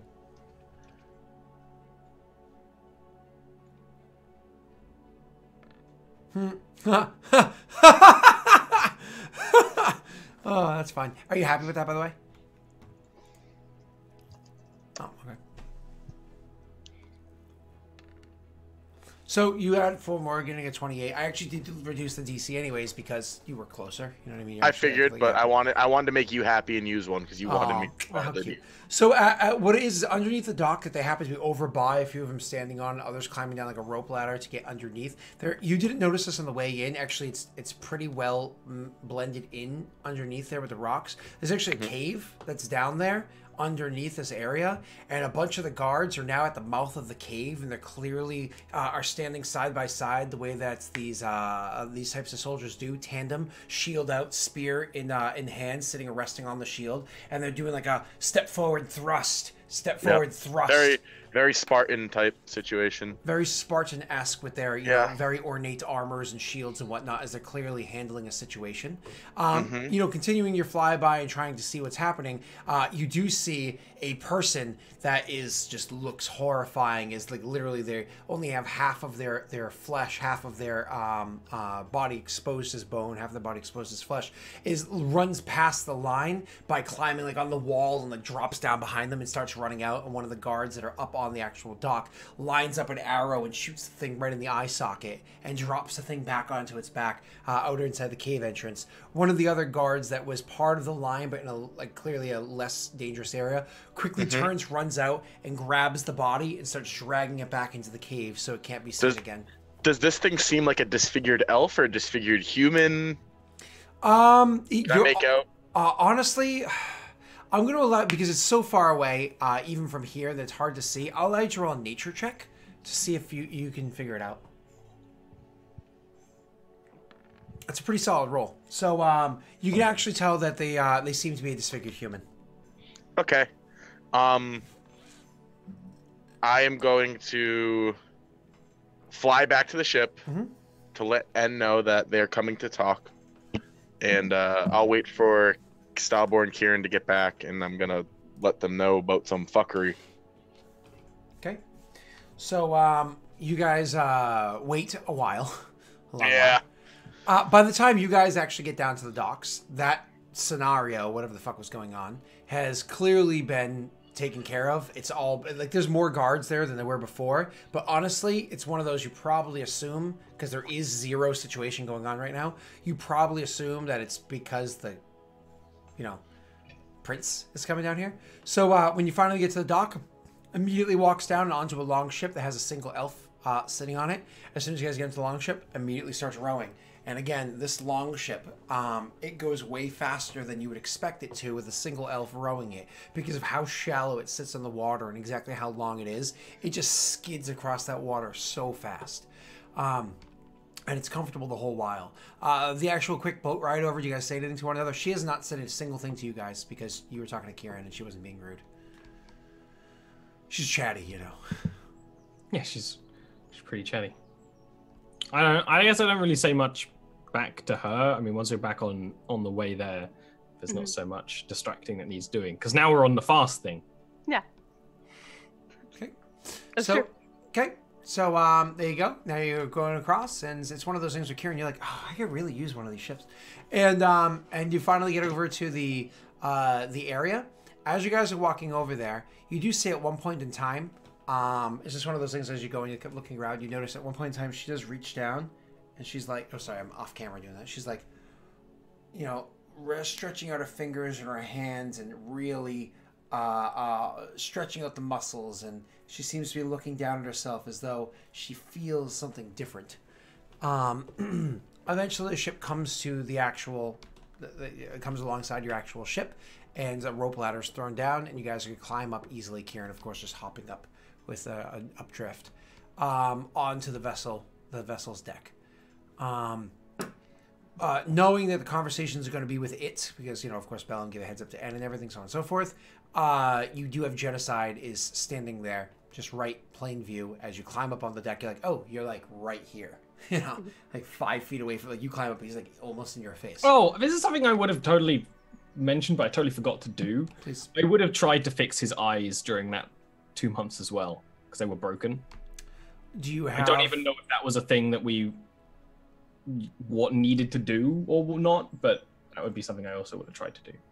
You would have tried and eventually came to the realization that you need like curative magics. But you did witness somebody that does have magics like that aboard the ship. If you choose to ask her, whether or not she wants to assist with it is up to you. Maybe another time. Okay. So still. He doesn't seem to complain. Nope. Still standing there with the cracked eyes, of course. You all come aboard the ship, and it's one of those things where as she's climbing up, even as she's climbing up the rope ladder, she's climbing up quicker than you guys would have expected. With how slowly she was moving. Well, that is surprising. I say, looking at her, looking at Ch.4. Is it? A little bit. So when she comes up and she looks at the ship and she looks at the thing and looks at the crew, she'll actually turn to you guys and say, I understand that we came to a battle with you and your crew. I didn't realize that we had left your ship in this terrible of a condition. Oh no, that was Kundarak. The escape. It seems as though you need a shipwright to keep the water from below deck. You probably have some rots down there. Yeah. Then she turns her attention to what she actually gives a shit about. Damn it. As they're having the conversation, actually, Bellum would try to pull Kyrann, like, to come over to, like, he's standing way far in the background, like, come over here, Kyrann, like, trying to get Kieran's attention, like, come here. Because neither Bellum or Kyrann are subtle people. Deception check, sir. I'm not Kyrann, trying to be subtle. You don't. Oh, you don't want anybody else? Do you want anybody else to notice? They can know that I'm calling her. I'm just trying to do it without being rude. Oh, okay. I'm just kind of like, here, you come, just you, just come here, like. Okay. No, stop it. No, stop it. You stay. Just you. Deception check to not come off as being weird. Sure. Disadvantage, I guess. No, normal. Yeah, disadvantage. Oh, awesome. Because he's weird. Yeah. Oh, that's a shame. I'm weird. That tickles me. So you know what? Being weird might even be better. She full on watches this not so subtle summoning of Kyrann over. I watch it really amused too. And then like sort of like she'll actually lean over, like look over to Kyrann and say, I think your crew member is looking to speak with you in private. Yeah. So it would seem. I walk off. Go. I'm going. Watches after Kyrann as she walks over, looks at Stalbor. She doesn't have an expression on her face, but her eyes say, fucking humans. And it's just a nod. And then looks back to Genocide, who she hasn't even spoken to yet. And then when she looks upon Genocide, she says, at last we meet. I was looking forward to this encounter. He does not say anything, just looks back to her. I have plans for you, my friends, and you'll be rewarded incredibly so for your part in the plans that I have. I apologize for the vagueness, but I imagine you can afford me that, considering what we've been able to afford you thus far. He doesn't say anything. She says, has your travel from Dreadhold been comfortable to here? He doesn't respond. At this, she stares at him for a little while, and then turns to look at you for the first time ever, her being the one that's dealing with somebody that is just very slow and quiet. She just turns and looks at Stalbor with an ever so slightly raised singular eyebrow. In Elvish, Genocide is haunted by the events in his past. The powers he can do are linked to the Mournlands and the Day of Mourning. She says to him, and if what you wish is release, we can grant that to you. I'm here to be your friend, even if I do come asking for a favor. And she reaches out to place her hand actually on his arm, and when she does so, you can actually see her whole arm tenses up, and you can see like a shiver run down her spine, and you actually see a pained look on her face as she does it. This very, very uncomfortable experience happening on her whole body, and then very much to your surprise, her leg snaps sideways, cracks backwards. I grab her and pull her away.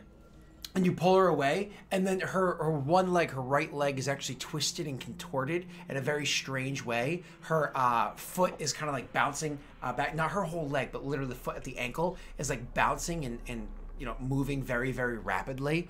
And she looks down at it and looks to you with actually a bit of a shock and horror. It is an implant, correct? It was from the war. I cast Dispel Magic on it. Sure. Roll it. Actually, you're gonna have to roll me a check for that one. Awesome. Let me just pop it in there and then go. It's an Arcana check. No, it's not an Arcana check. It is an intelligence check, right? Mm-hmm. It's a gorgeous roll. Yep, I mean that that It's, can dispel everything. it stops, and the dead leg falls limp. And So I just say, not giving her time because I know how slow she is. Like the closer you are to genocide, the more intense his effects. remember, she has been speaking much quicker than she was before, and her pauses are obviously a little bit less, but still very slow comparatively. Yes. So you say that, and she nods, and she'll actually continue to use you for support. Mm-hmm. She says. I'll happily do that. She says she'll actually, looking to genocide, but clearly speaking to Stalbor, she'll actually say, "Your caution is doubly appreciated as of now. I imagine there is a reward that I must give to you, though we still have to transport him to my island." I recommend you do not take him to the city. If you have a castle on a distant shore, on the other side, anything of the sort, even if it is something that your magic can create quickly. I assure you that I have a location where I would like to bring him. I would like to make a request. Then looking over towards Kyrann. At this point in time, we're going to cut away from them and go over to where Kyrann, you had, of course, walked over to Bellum, and you guys heard this conversation while that was happening. So Kyrann, you walk over to Bellum, who was like super like, "Come here, buddy, come here." So as you walk over, I'm like, Uh-huh. I kind of saw some weird shit, Kyrann. Everything about this place is weird. Yeah, but A little more specific. on the island, there were a bunch of guards by the docks. It seemed a little unusual, so I decided to give it a swoop over and check it out. They were in formation, and they seemed to be attacking something in a cave under the island. The something seemed to be some type of horde of half-dead humans, or who knows what, trying to run to escape. I know this woman said she's not a fan of keeping slaves, but honestly, I don't know what to think of it other than that. And by the way, I want to do my best to have this conversation and overhear them, because my advantage is overhearing conversations with perception. So I want my best to have this conversation close enough where I'm being quiet talking to Kyrann, but hearing her. Of course. And she's obviously a little engrossed into what's going on. Yeah, absolutely. Please roll me your perception with advantage. Yep. And your perception check is a Natty 20. beautiful natty 20. You hear everything that's going on. Not a single beat is missed. Okay? Perfect. Awesome. So, you guys, so Kyrann, how do you respond to that? Well, let's ask her and find out.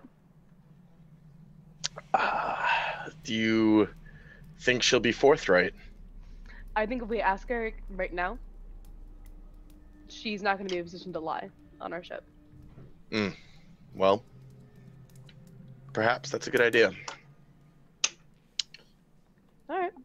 Takes a big sigh, walks over Okay. into the conversation. So literally, it's funny. It's like, because of the fact that you rolled that natty 20, it's literally, she says that and then looks over to Kyrann, because she was asking, if you asked on the captain or whatever, and literally you guys just turn, probably you bring your attention with Kyrann back over, so it almost looks like, you guys were perfectly ending going that way and walk into the conversation. It's like, it's seamless. And so you come walking back over. Do you guys wish to speak first, or do you want her to? I would say Kyrann would probably speak first. Yeah. Knowing Okay, Kyrann. if that's Kyrann. Okay, go ahead, Kyrann. Yeah. So do you have humans on your island? No, they're not. They're not welcome on the island. Insight roll with an advantage, maybe? Sure, go ahead. Do I have advantage or no? Yeah. Because I saw a half-dead human. You know that while she's not lying, she clearly is. You can tell, but more or less, like as you say, asking her this question, and she responds. You know that her words are true. However, she's clearly reading into your question and responding very specifically. Like she's reading into your reading. Go ahead. He gives Kyrann like a light elbow. Oh, how interesting! Because we saw some half-dead humans who were being killed by your guards while we were leaving. Do you have any information about that? Unfortunately, not as of right now. And she turns to Bellum and says, "Where did you see this?" I look over to Stalbor first. I'm like, whatever you saw is I just most say- likely Genocide's aura. I just say it didn't look good, and then I turn back to her and I say, beneath the docks. You have a cave there with seemingly a bunch of dead people or something? War is a very difficult thing for all people to survive. We must put our people's safety above that of our foes. When battles turn in your favor, or if they don't, and there are components about, you use them for future battles. We do have contingencies underneath the docks should we be attacked. There was, I imagine, a store of fallen foes that exist underneath those docks. And they were specifically there to, again, protect us from an attack. It seems as though Genocide's reach is even further than we knew. So if Genocide's reach is this dramatic from here, bringing him to the island would only cause more grief. We need to bring him to the islands, but this is why she turns to Kyrann. I wanted to ask you a favor. We cannot bring him here. You can already see what devastation is being caused. I have a place where he can go, another hidden dock where he can be taken. It is to the south and to the west of here, around the bend. It'll take a few days' time to travel there. Okay. I am asking if you're willing to take me as a passenger aboard your vessel. We can do that. I graciously appreciate your granting this to me. We can leave immediately, as I don't want to cause any more harm to the protections of my city. Now, mind you, see her leg and all that shit. You heard that and you looked and you know she's being held up by Stalbor. Just as a reminder, but go ahead. We have done what you ask. Are you willing to help us in our cause? Before we go any further with this. You have succeeded in ways that I honestly didn't expect, and everything that I had hoped for has in fact come to pass. You will be rewarded with gold and support. And with that, at that request, she will actually pull out and hand you a gold coin. Oh, wow. Wow. Thank you. Good job. Okay. She says, I wish not to be rude to you, good captain. And of course, her way of speaking to you is completely changed. I wish not to be rude to you, good captain. But could you provide a place for me to sit and rest? Yeah. Okay. Yeah, I'll secure one of the rooms for her, I guess, for a little travel. And it's just her that's coming with us? Get out, Haldren! There's no other elves came with her. Just the longboat guy, but just the longboat dude. Yeah. But yeah, he has to longboat anyway. Yeah. Take the longboat home. And then I suggest we take a wide exit. Yeah. Yeah, very wide exit. I would want to have a quick little quip with Nico. I would walk up to Nico and say, well, Nico, I don't think I need to tell you this, but just in case, I look over at the elf woman who's probably sitting across the ship or whatever, you might want to do your research. Nico, so N actually looks to you and like genuinely surprised and impressed, nods, and then actually gives like a finger gesture for you to follow her. and leads you into your room, which is of course at the bow of the ship.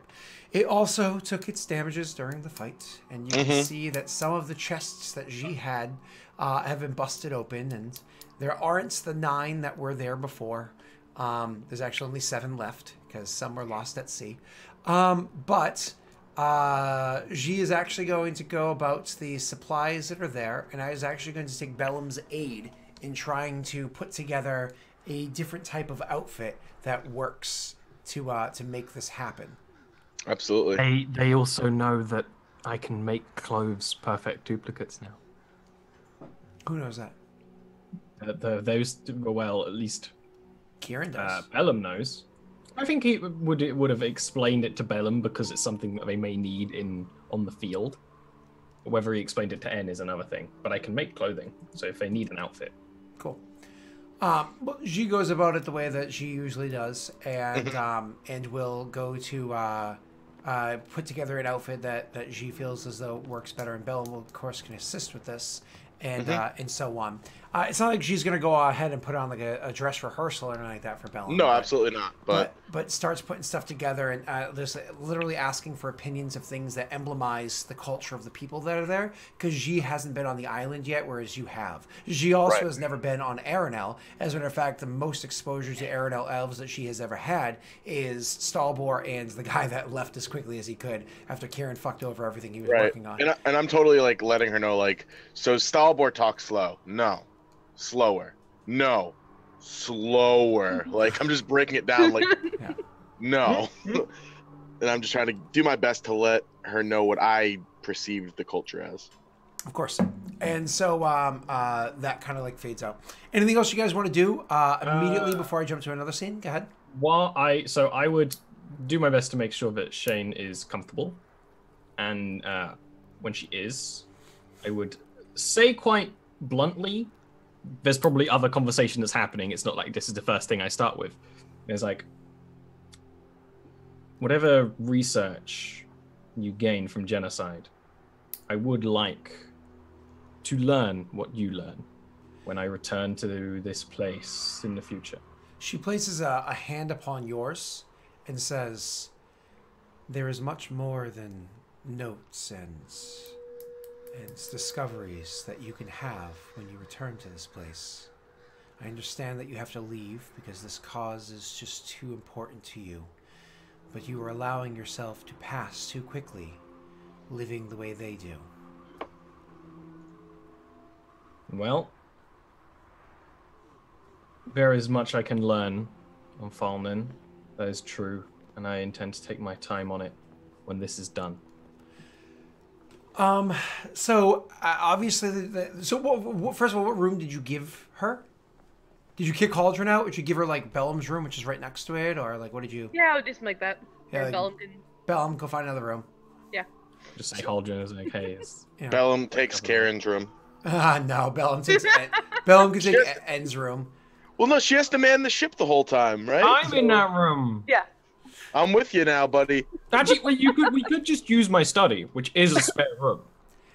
That's true. We were keeping the warforged there anyway. Yeah. We just say genocide. Stand somewhere else. So at one point in time, Haldren, like very shortly after you guys set sail, probably like 4 hours later, Haldren's actually gonna come up to Kyrann when it's just Kyrann over by the helm and nobody else around her, because probably because N and Bellum are still like, you know, doing what they're working on or whatever. And he's gonna sit next to you, and it's gonna be one of those like appreciating the wind in his face for a little while. It's gonna be this like 5 minutes of silence, just standing next to you. Maybe the as he walks up, you know, good day, sort of a thing. But just 5 minutes of silence, and then he says, "This is a strange situation we find ourselves, isn't it, Kyrann?" He says, he actually says, Captain Kyrann. He probably refers to you as Captain unless you specifically tell him not to. Yeah, that's fine. Okay. Strange in what manner and what situation? Well, the crew that you had sailing to and fro, the Dreadhold, it was understandable. I've heard the story as to why it is that you needed to take them aboard. And there are numerous. As a matter of fact, they outnumber the rest of us considerably, as well as, of course, you know, the crew that you had prior. But now, of course, we have their leader that they probably fervently follow aboard the ship as well.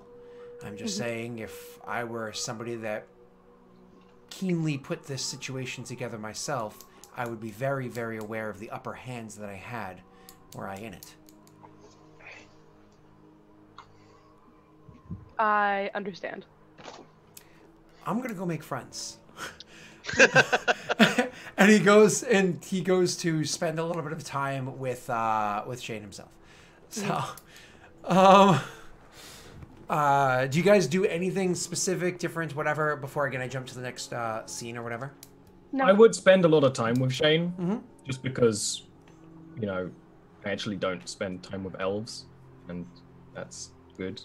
But and not all of it is like cryptically, you know, secrets and trading information. It's just some just genuine conversations that make. Some of the things that she would actually ask you is, tell me the taste of the waters from the fresh springs of Eberron.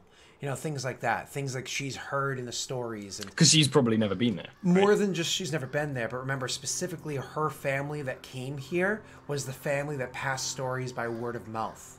They're the orator family. So she actually asks you to describe many, many things. And if you ever like go to pull a document, though, you're really smart, and so you would catch on very quickly. If you ever go to like pull out some sort of documentation, she would wave it away and. Stalwart has a little bit of a past of this sort of near bardic thing, so he would take his Stalwart joy in it, you know, trying his best. Cool. It's not super important, but why don't you roll me a perform check with advantage?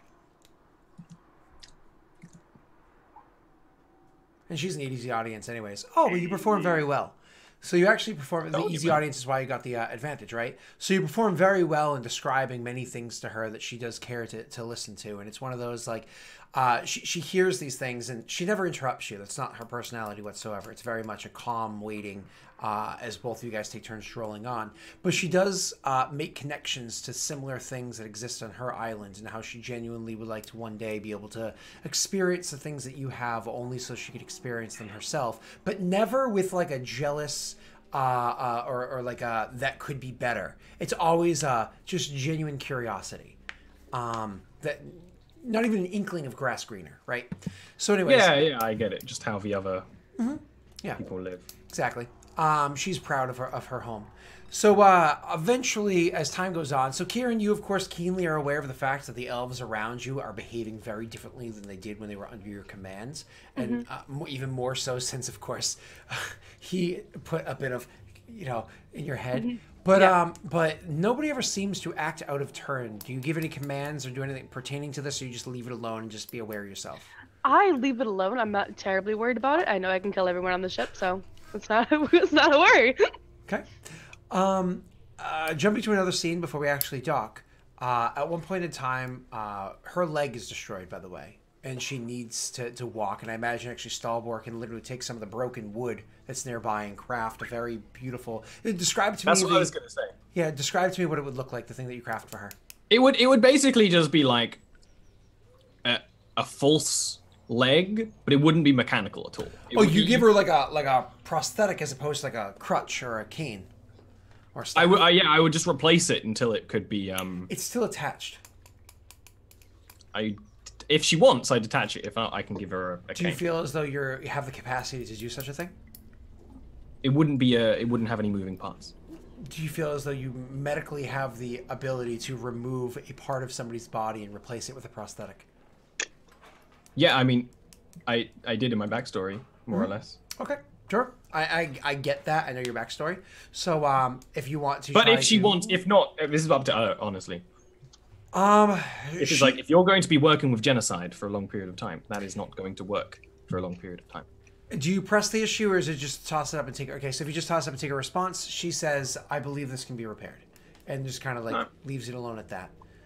I make her a fairly ornate crutch. It wouldn't have anything fancy going on, other than it would be pretty. You know, it wouldn't have any sort of deep meaning behind it. It would just be elven. Cool. So she takes the crutch and we'll use that. At one point in time, in hobbling about the ship, she will, of course, go below deck because she is trying to take on everything that's here. And she is curious about the rot that she had mentioned, and will point out the rot that she sees. But she also sees something else below deck when she does so. I imagine because she doesn't, like, go with you at all points in time, when she's kind of traveling around down there, she'll actually send one of the crewmates that are technically hers up to find Stalbor and say, you know, he'll come up to you in an elven and be like, she wishes to speak with you and she is far below deck. Boop, boop, boop, boop, boop. You go in and she's still standing in the doorway of where these things are. She hasn't stepped even a foot or staff into the doorway. And as you come walking up, and do you say anything as you approach her? No. Now this is actually quite interesting. I did not think of this. But these are almost related to the research you will be doing. Mind you, 2/3 of them were... sorry, what did I say in Skype? I think 3/4 of them were lost because of the combat, because of like where the damage was done to the ship. But there are still several left. And so, 2/3, 3/4, whatever it was. And so she says, what is this? Do you know of Thorian? No. They are creatures of the plane of Zoriat. Creatures of madness that are plants in nature, but they enthrall the minds of lesser beings.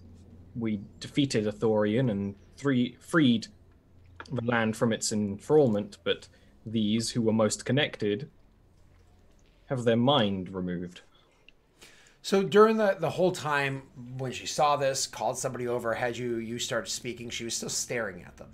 At some point in time while you're speaking, she slowly turns to look you in the eye to like give you her full attention. And then after you're finished, she says, you say Zoriat. If I recall as a child, there were lessons that spoke of this place. I thought that this was something that couldn't come here. That is very untrue. I cannot give you all the details. If you do want to know of this, I suggest you talk to Elam, our ranger. He knows deeply on the topic. But Zoriat is not entirely locked away, and it does present a real and present danger, at least to the mainland. They don't seem to be living, and they don't seem to be dead. That is why they may be of use to you. I cannot fix them. I have tried for many months. They're safe to touch. Yes. Some of them did have parasites, ailments. The bodies are fixed. The mind is what's missing. Perhaps the soul, honestly. Similar indeed, then. And she goes in and she kind of pokes around, but then, you know, more or less, it's just one of those kind of acknowledging the fact that this is here, and you more or less offering that towards her research. A couple days later, you are able to pull up to a dock. Now, it's interesting because this dock that you pull up to, it is a dock that has nobody at it. It's literally, there's a dock that can clearly hold 3 ships of decent size, including that of Kyrann's, and there's nobody there. Up the dock, literally the 3 docks that are there, there's some stone steps carved into the stone, into the stone that's there, that goes straight up into woods. And so when you guys pull up into the dock, you look around, there's no guards, there's no anything, you don't see anything whatsoever. And you dock your vessel. Mm-hmm. And she says, and this is where I shall take my leave. Now, I need to take with me this genocide. I need to bring him with me to the shore. Mm-hmm. I would implore that you stay here for 2 days' time. I'll come back by the end of that, with, of course, the reward that I have promised you. Very well. I must admit, perhaps it is the human in me now, but I was curious to see where it is you were going. Unfortunately, where I'm going is for only those that live here, that call this place their home. And while I hope one day to call you brother, you are not that now. And it is in fact because of the human in you that is a problem. Very well. We will wait. Her and 2 of the crew members leave, but the rest of the crew stays with you, Kyrann, because they need help continuing to repair the ship.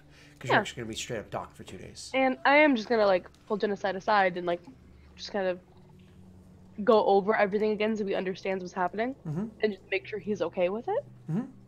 He doesn't respond until you literally say, "Are you okay with this?" And he says, "I have no opinion one way or the other." Okay. And so he's going to head up into wherever these stairs lead off into the woods, right? Haldren, watching after them literally immediately as they go off, he sits here and says, "Why do I have a feeling that these repercussions are going to be coming back to bite us sometime in the future?" I feel like he is being taken off to a ritual slaughter. I'm genuinely not too concerned about his safety. I mean, I don't know what your opinion of Warforged are. I know that there was some cries during the war that they're people, but they were crafted specifically for war. They were property, at least when I was free before. So I don't tend to lean that way. But I'm more concerned about what it is that she has planned for it. That's some frightening ability that he has. It is. I empathize with the Warforged in a way. I'm surprised you don't, Haldren. Why would I? Were you not made for war yourself? I was trained for war, but I chose that path and enjoy it. Sometimes the greatest successes that can be achieved by any person or peoples are done through war. People strive harder during war, yes. This deal not only has given us standing with the blood sails, but it means that when this is done, I can learn how to master life and death on Falnan. It means if you are to stay with us for some time, I very well may save your life one day. Fair enough. I suppose tomorrow's problems are to be dealt with tomorrow, then. That's what Kyrann would say, if she'd think about it in a moment. Yeah. Bellum leans in and says, "Whenever the DM gives us treasure, it ends up haunting us. I don't like this." Not everyone's going to betray us. Not everyone. I'm not taking it. Someone has to be okay. He takes that big golden coin and just hurls it. I want it! Yeah, get rid of this. I want it!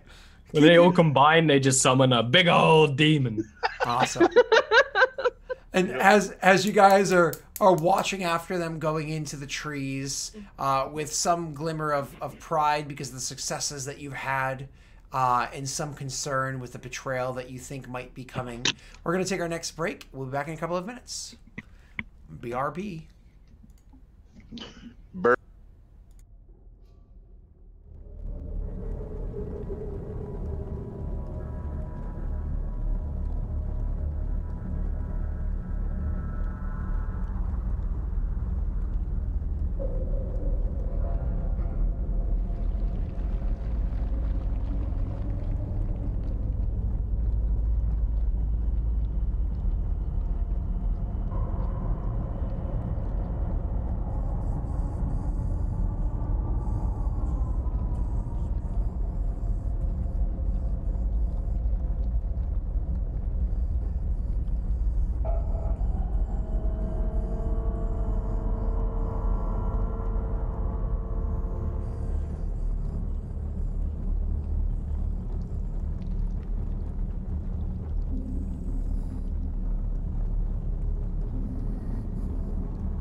Hello, everybody, and welcome back to the final. It's going to be about a half hour of the session because we started a little bit late for 110 reasons, like, you know, Eric moving.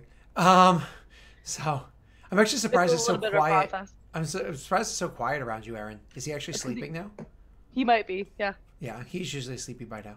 But we got like all like the big stuff like done early this morning, so yeah, really it was just little things here and there. Gotcha.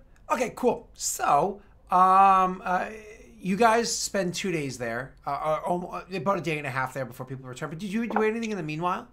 Anything that fix the ship? Just working on the ship legitimately. I actually will use. I'll go out, chop wood with as many crew members that want to help.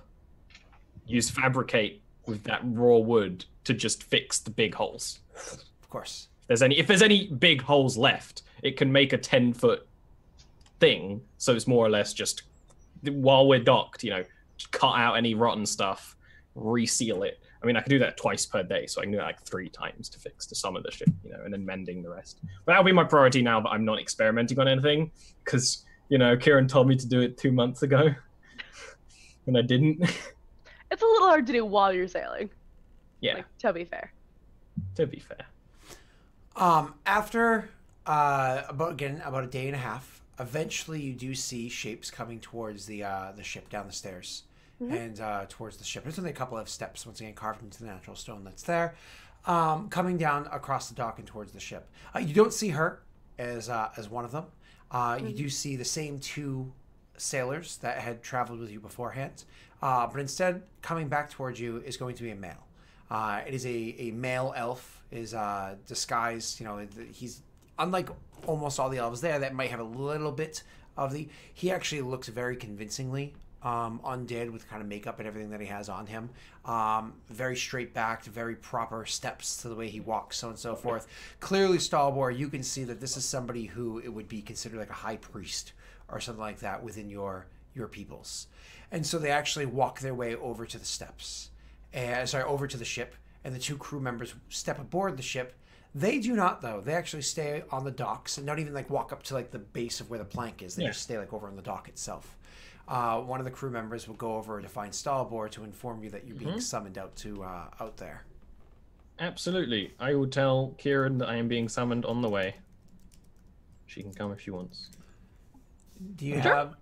If I find Bellum along the way, I just yell in his general direction. By the way, why do they do that with like the, you know, our gods are our dead ancestors, but they walk the streets and they look like that. It is a form of respect. It's fucking weird. I didn't need to use makeup. Also weird. That's pretty funny, by the way. I didn't need to use makeup to do that. Anyways, well, I didn't look quite the same. So you make your way over to speak with this person, I imagine. Okay, so you go down. Does anybody else join you, Kyrann, or anybody else? I'd say we trail, yeah. Okay.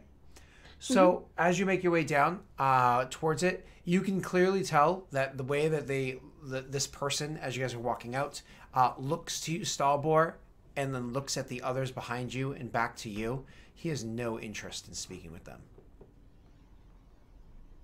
Shall we walk? You say to him as you approach. Speaking to you in a very, very, very old dialect of Elven. You can hear it. This is a practice tactic of, again, these kind of like high priests, where it's almost a different language. So again, Kyrann has a hard time understanding it. Stalbor, you can understand it, but you would have a hard time speaking through it. But with your 22 intelligence, actually partway into the conversation, you'll be able to kind of like start picking it up and translating, saying it better. So he says to you, you've indeed spent much time with these people, and then we'll turn and start to walk with you. I motion for those 2 to stay, and I walk with him. I give Bellum a look. It's just like, fucking elves. King elves. As you start walking with him, he doesn't intend to speak with you for some time. He actually is going to walk up the steps with you and into the woods, which, by the way, there's no paths in the woods or anything. It's literally woods. And he That's not surprising. he just starts walking through the woods with you. And these woods are very thick. They're very wild. It's one of those things where it very much reminds you of being back in Aranel, because some of the plants that you see growing here are plants that are indigenous to Aranel. Though, of course, they're mixed in with the other plants that you're not very familiar with that are more akin to this region, right?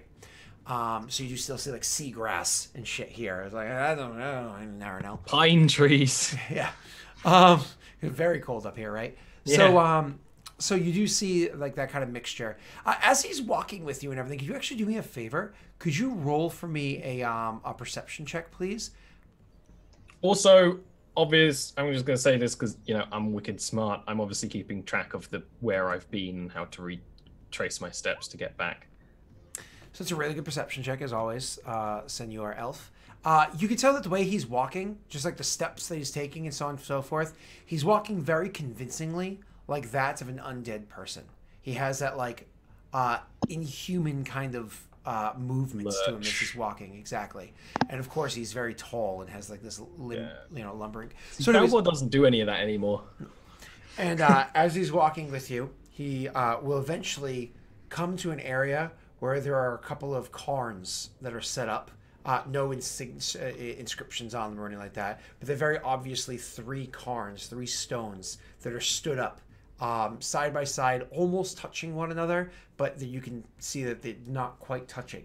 As he comes up to this area, he'll actually turn his back to it, and then standing before you, you can see that he then takes a step out of this physical form. And what you see before you is literally that physical, I guess it wasn't makeup, undead form, falls a bit slump. And instead what you see before you is an ethereal form that is behind and above the body that you see, though clearly the same visage as the person that you spoke to. You have seen the Deathless before. You've never encountered the Deathless before, like in a one-on-one scenario, a conversational scenario. This is not something to be viewed upon lightly if this is in fact what you are encountering right now. But he is floating above and before you and says, Stalbor Greyside, you have done a great service to the people of... Shit, I forgot the name of the island. Fallen. Also, it's Grace Ride, by the way. I always say Greyside. I know. I just want to make... But Stalbor would not correct the dude. Well, he would also say it correctly. Right. Yeah, Grace Ride. So a great service to the people of Fallen. For that, we are indebted to you. I do what would be the correct bow, but not sort of like not all the way, if that makes sense, because this is obviously not an Aranel Deathless. So it's like the respect is there, but not necessarily the same form or something like that. Of course. Yeah. Of course. And so while you do this bow that is good enough, it doesn't seem to be angered or bothered or no expressional change or anything. I would like to extend my gratitude for what you have done. We are a people of knowledge. We are people that have many stories that have been passed down through the years. Many stories that you will be able to learn in the eons that you will spend with us in the future. Stories that you will one day use in an attempt to earn the right to join us in eternity. But before such a thing can be done, you must finish your task before you. So I would like to impart upon you a bit of knowledge that would aid you in this task. What within my power could I do for or grant to you so that you may further your cause or put ease to your heart or perhaps keep your mind in the task at hand? I only have one cause, and that is to cure those I love from death and return them to life as they once were. Is that within your grasp? The restoration of life is something that we can do. It's not something we grant lightly, but it is something that I offer to you. But then I would gladly accept it. He will then look to you like expecting some sort of, because like there's a person in front of you. It's not like it's not like it's true resurrection. Like there's a person in front of you, right? Like he needs a something. Oh.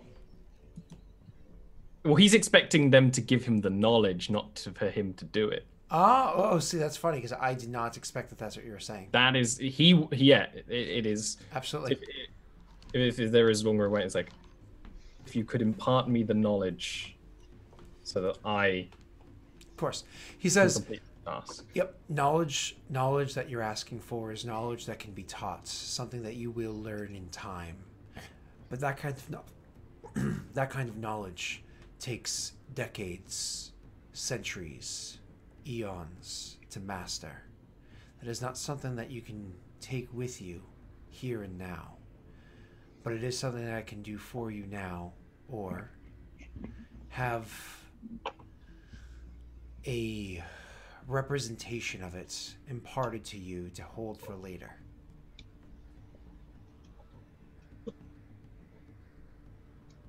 There's like this is one of those moments where Stalbor is an elf, and there's maybe even like half an hour passes as he sort of thinks to himself. No. You will give me the knowledge. I have not come all this way to rely upon a middleman. That is not the reason for my journey. If I were to do that, then the last years of my life would have been pointless. You can refuse me, and that is within your right. And I will return in many years to learn as you wish me to do. But I will not accept half of what my heart desires. I do not believe you have what is necessary to learn this knowledge now. You are thinking like a human. It takes time to master these things. No, I'm not thinking like a human. I'm thinking like a dwarf. And then he turns and starts walking away. Okay. So you turn and you walk away from him. Unfortunately, he can't teach you that knowledge in a day. Literally takes many years. So you turn and you walk away. And when you look back, do you look back at all or no, not once? It's definitely an internal struggle for him, but he does not look back. Okay. And you make your way back to the ship. He you know when someone's crying but they try to make it look like they're not crying and they move very quickly? He does that. He kind of doesn't acknowledge the two of them and just sort of like rushes past. Which is when you have somebody else is actually going to approach you as you're kind of like slowing down, knowing that you're approaching the ship. Standing, leaning against a tree, but not in a cocky way, just like clearly waiting for your return. You see somebody else standing there, leaning against a tree. It is actually a woman, another elf, who's a woman, who's again standing there. And as you approach, you clearly notice her. She notices you. Do you speak first, or do you wait for her to? I stop and I wait. And I wipe my eyes. How'd that go?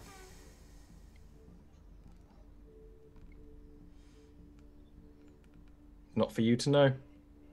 Poorly, then. Yep.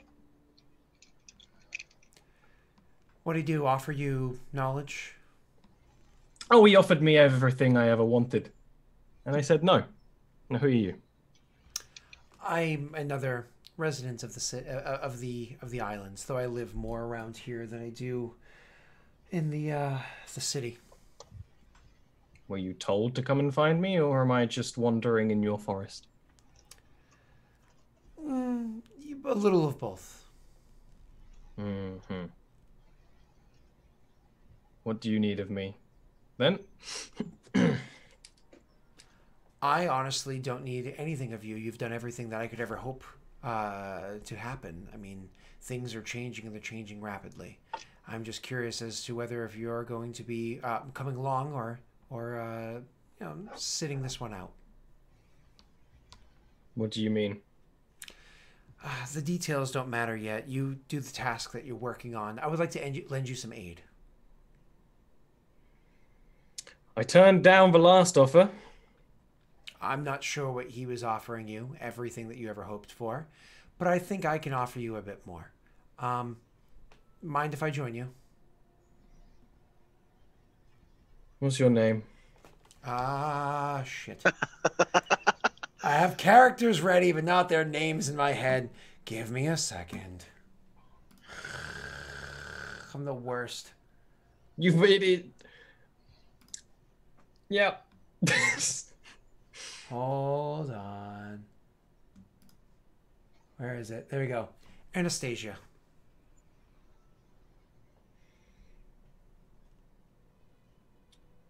What can you do, and will you be loyal to my captain's ship? I am loyal to my cause, which comes in line with the captain's ship, and so, yes. What can you do? Many a thing. I'm not sure that's kind of a general question. Give me a precise answer. She walks over to you and takes a swing at you, which Stalbor is no novice to combat, easily steps back to avoid, and then almost immediately afterwards finds himself on his ass with 2 fingers to his throat, applying pressure in a way that's actually more uncomfortable than he's familiar with, because he actually needs to breathe more than he used to have to. All right, you're an assassin-y, killy type. That's good. We always need more of them. So, and then it takes you and kind of helps you back up. But as she helps you back up, clearly your grip is very tight and you more pull yourself up than she pulls you up. And as you do that, you can see her eyes widen a second, genuinely surprised by that. And she says, full of surprises yourself. I'm not told that nearly as much as I want to be. If you don't mind, I'd like to walk alone for a little longer. But my ship is, well, fairly obvious. She'll nod. She'll actually give you the Aranel Elf Farewell, which this is again very different from the one that's here. It has those nuanced differences, but it's actually a practiced Aranel Elf Farewell, which is again a little bit of the bow that she does, and she will turn and head straight to the vessel, wherein Kyrann, you see an elf that you've never seen before, a female elf that you've never seen before. To describe her, she's female. Sorry, I said elf. Was I describing an elf this whole time? Yeah. Yes. Hold on. She's not an elf. Hold on. I'm pretty sure she's an elf, isn't she? I mean, she's from Air now. So sorry, 1 second. Anastasia.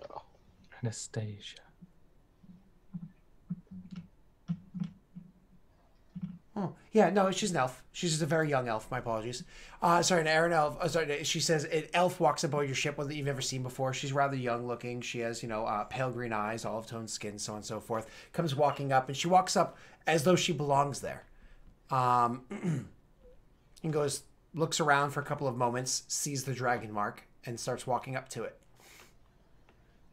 And the person attached to it by I was gonna say, extension. you didn't say that. She walks Hi. up. Yeah, she walks up. Captain? Yes? Glad you joined your crew, she says, and extends her hand to shake yours. And who are you? I take her hand. Anastasia. Are you with the elves, or I'm with Stalbor. you're with Stalbor? Is there a particular place where I'd find my bed, hammock? Where is it? Or should I just follow the rest of the crew? You can follow the rest of the crew. You can stay with the rest of the elves. Of course, if that's what works best for you. I imagine you'll find a task for me. Certainly. What can you do? It's kind of a general question. Could you be a little bit more specific? What can you do aboard a ship? Oh, honestly, I can work up and down the ropes with ease. I can keep the deck clean. I'll be completely honest with you. I'm not the most familiar with actual sailing, but I can keep myself useful. I'm not afraid of work or the pain that comes with it. Okay. Can you fight? Yes. Okay. All right. And I'll adjust it towards the ship. Okay. She will resume pacing back and forth as we wait for Stalboard to get back. Okay. And she'll actually just kind of like start walking around, looking about the ship, so on and so forth, and then go below deck. Okay. Mm-hmm. And eventually Stalboard returns. Stalboard comes back, and Kyrann, it's one of those things where as he comes walking back to the ship, his pace is completely normal. Mm-hmm. You know, his shoulders are completely normal, but there's something about his face.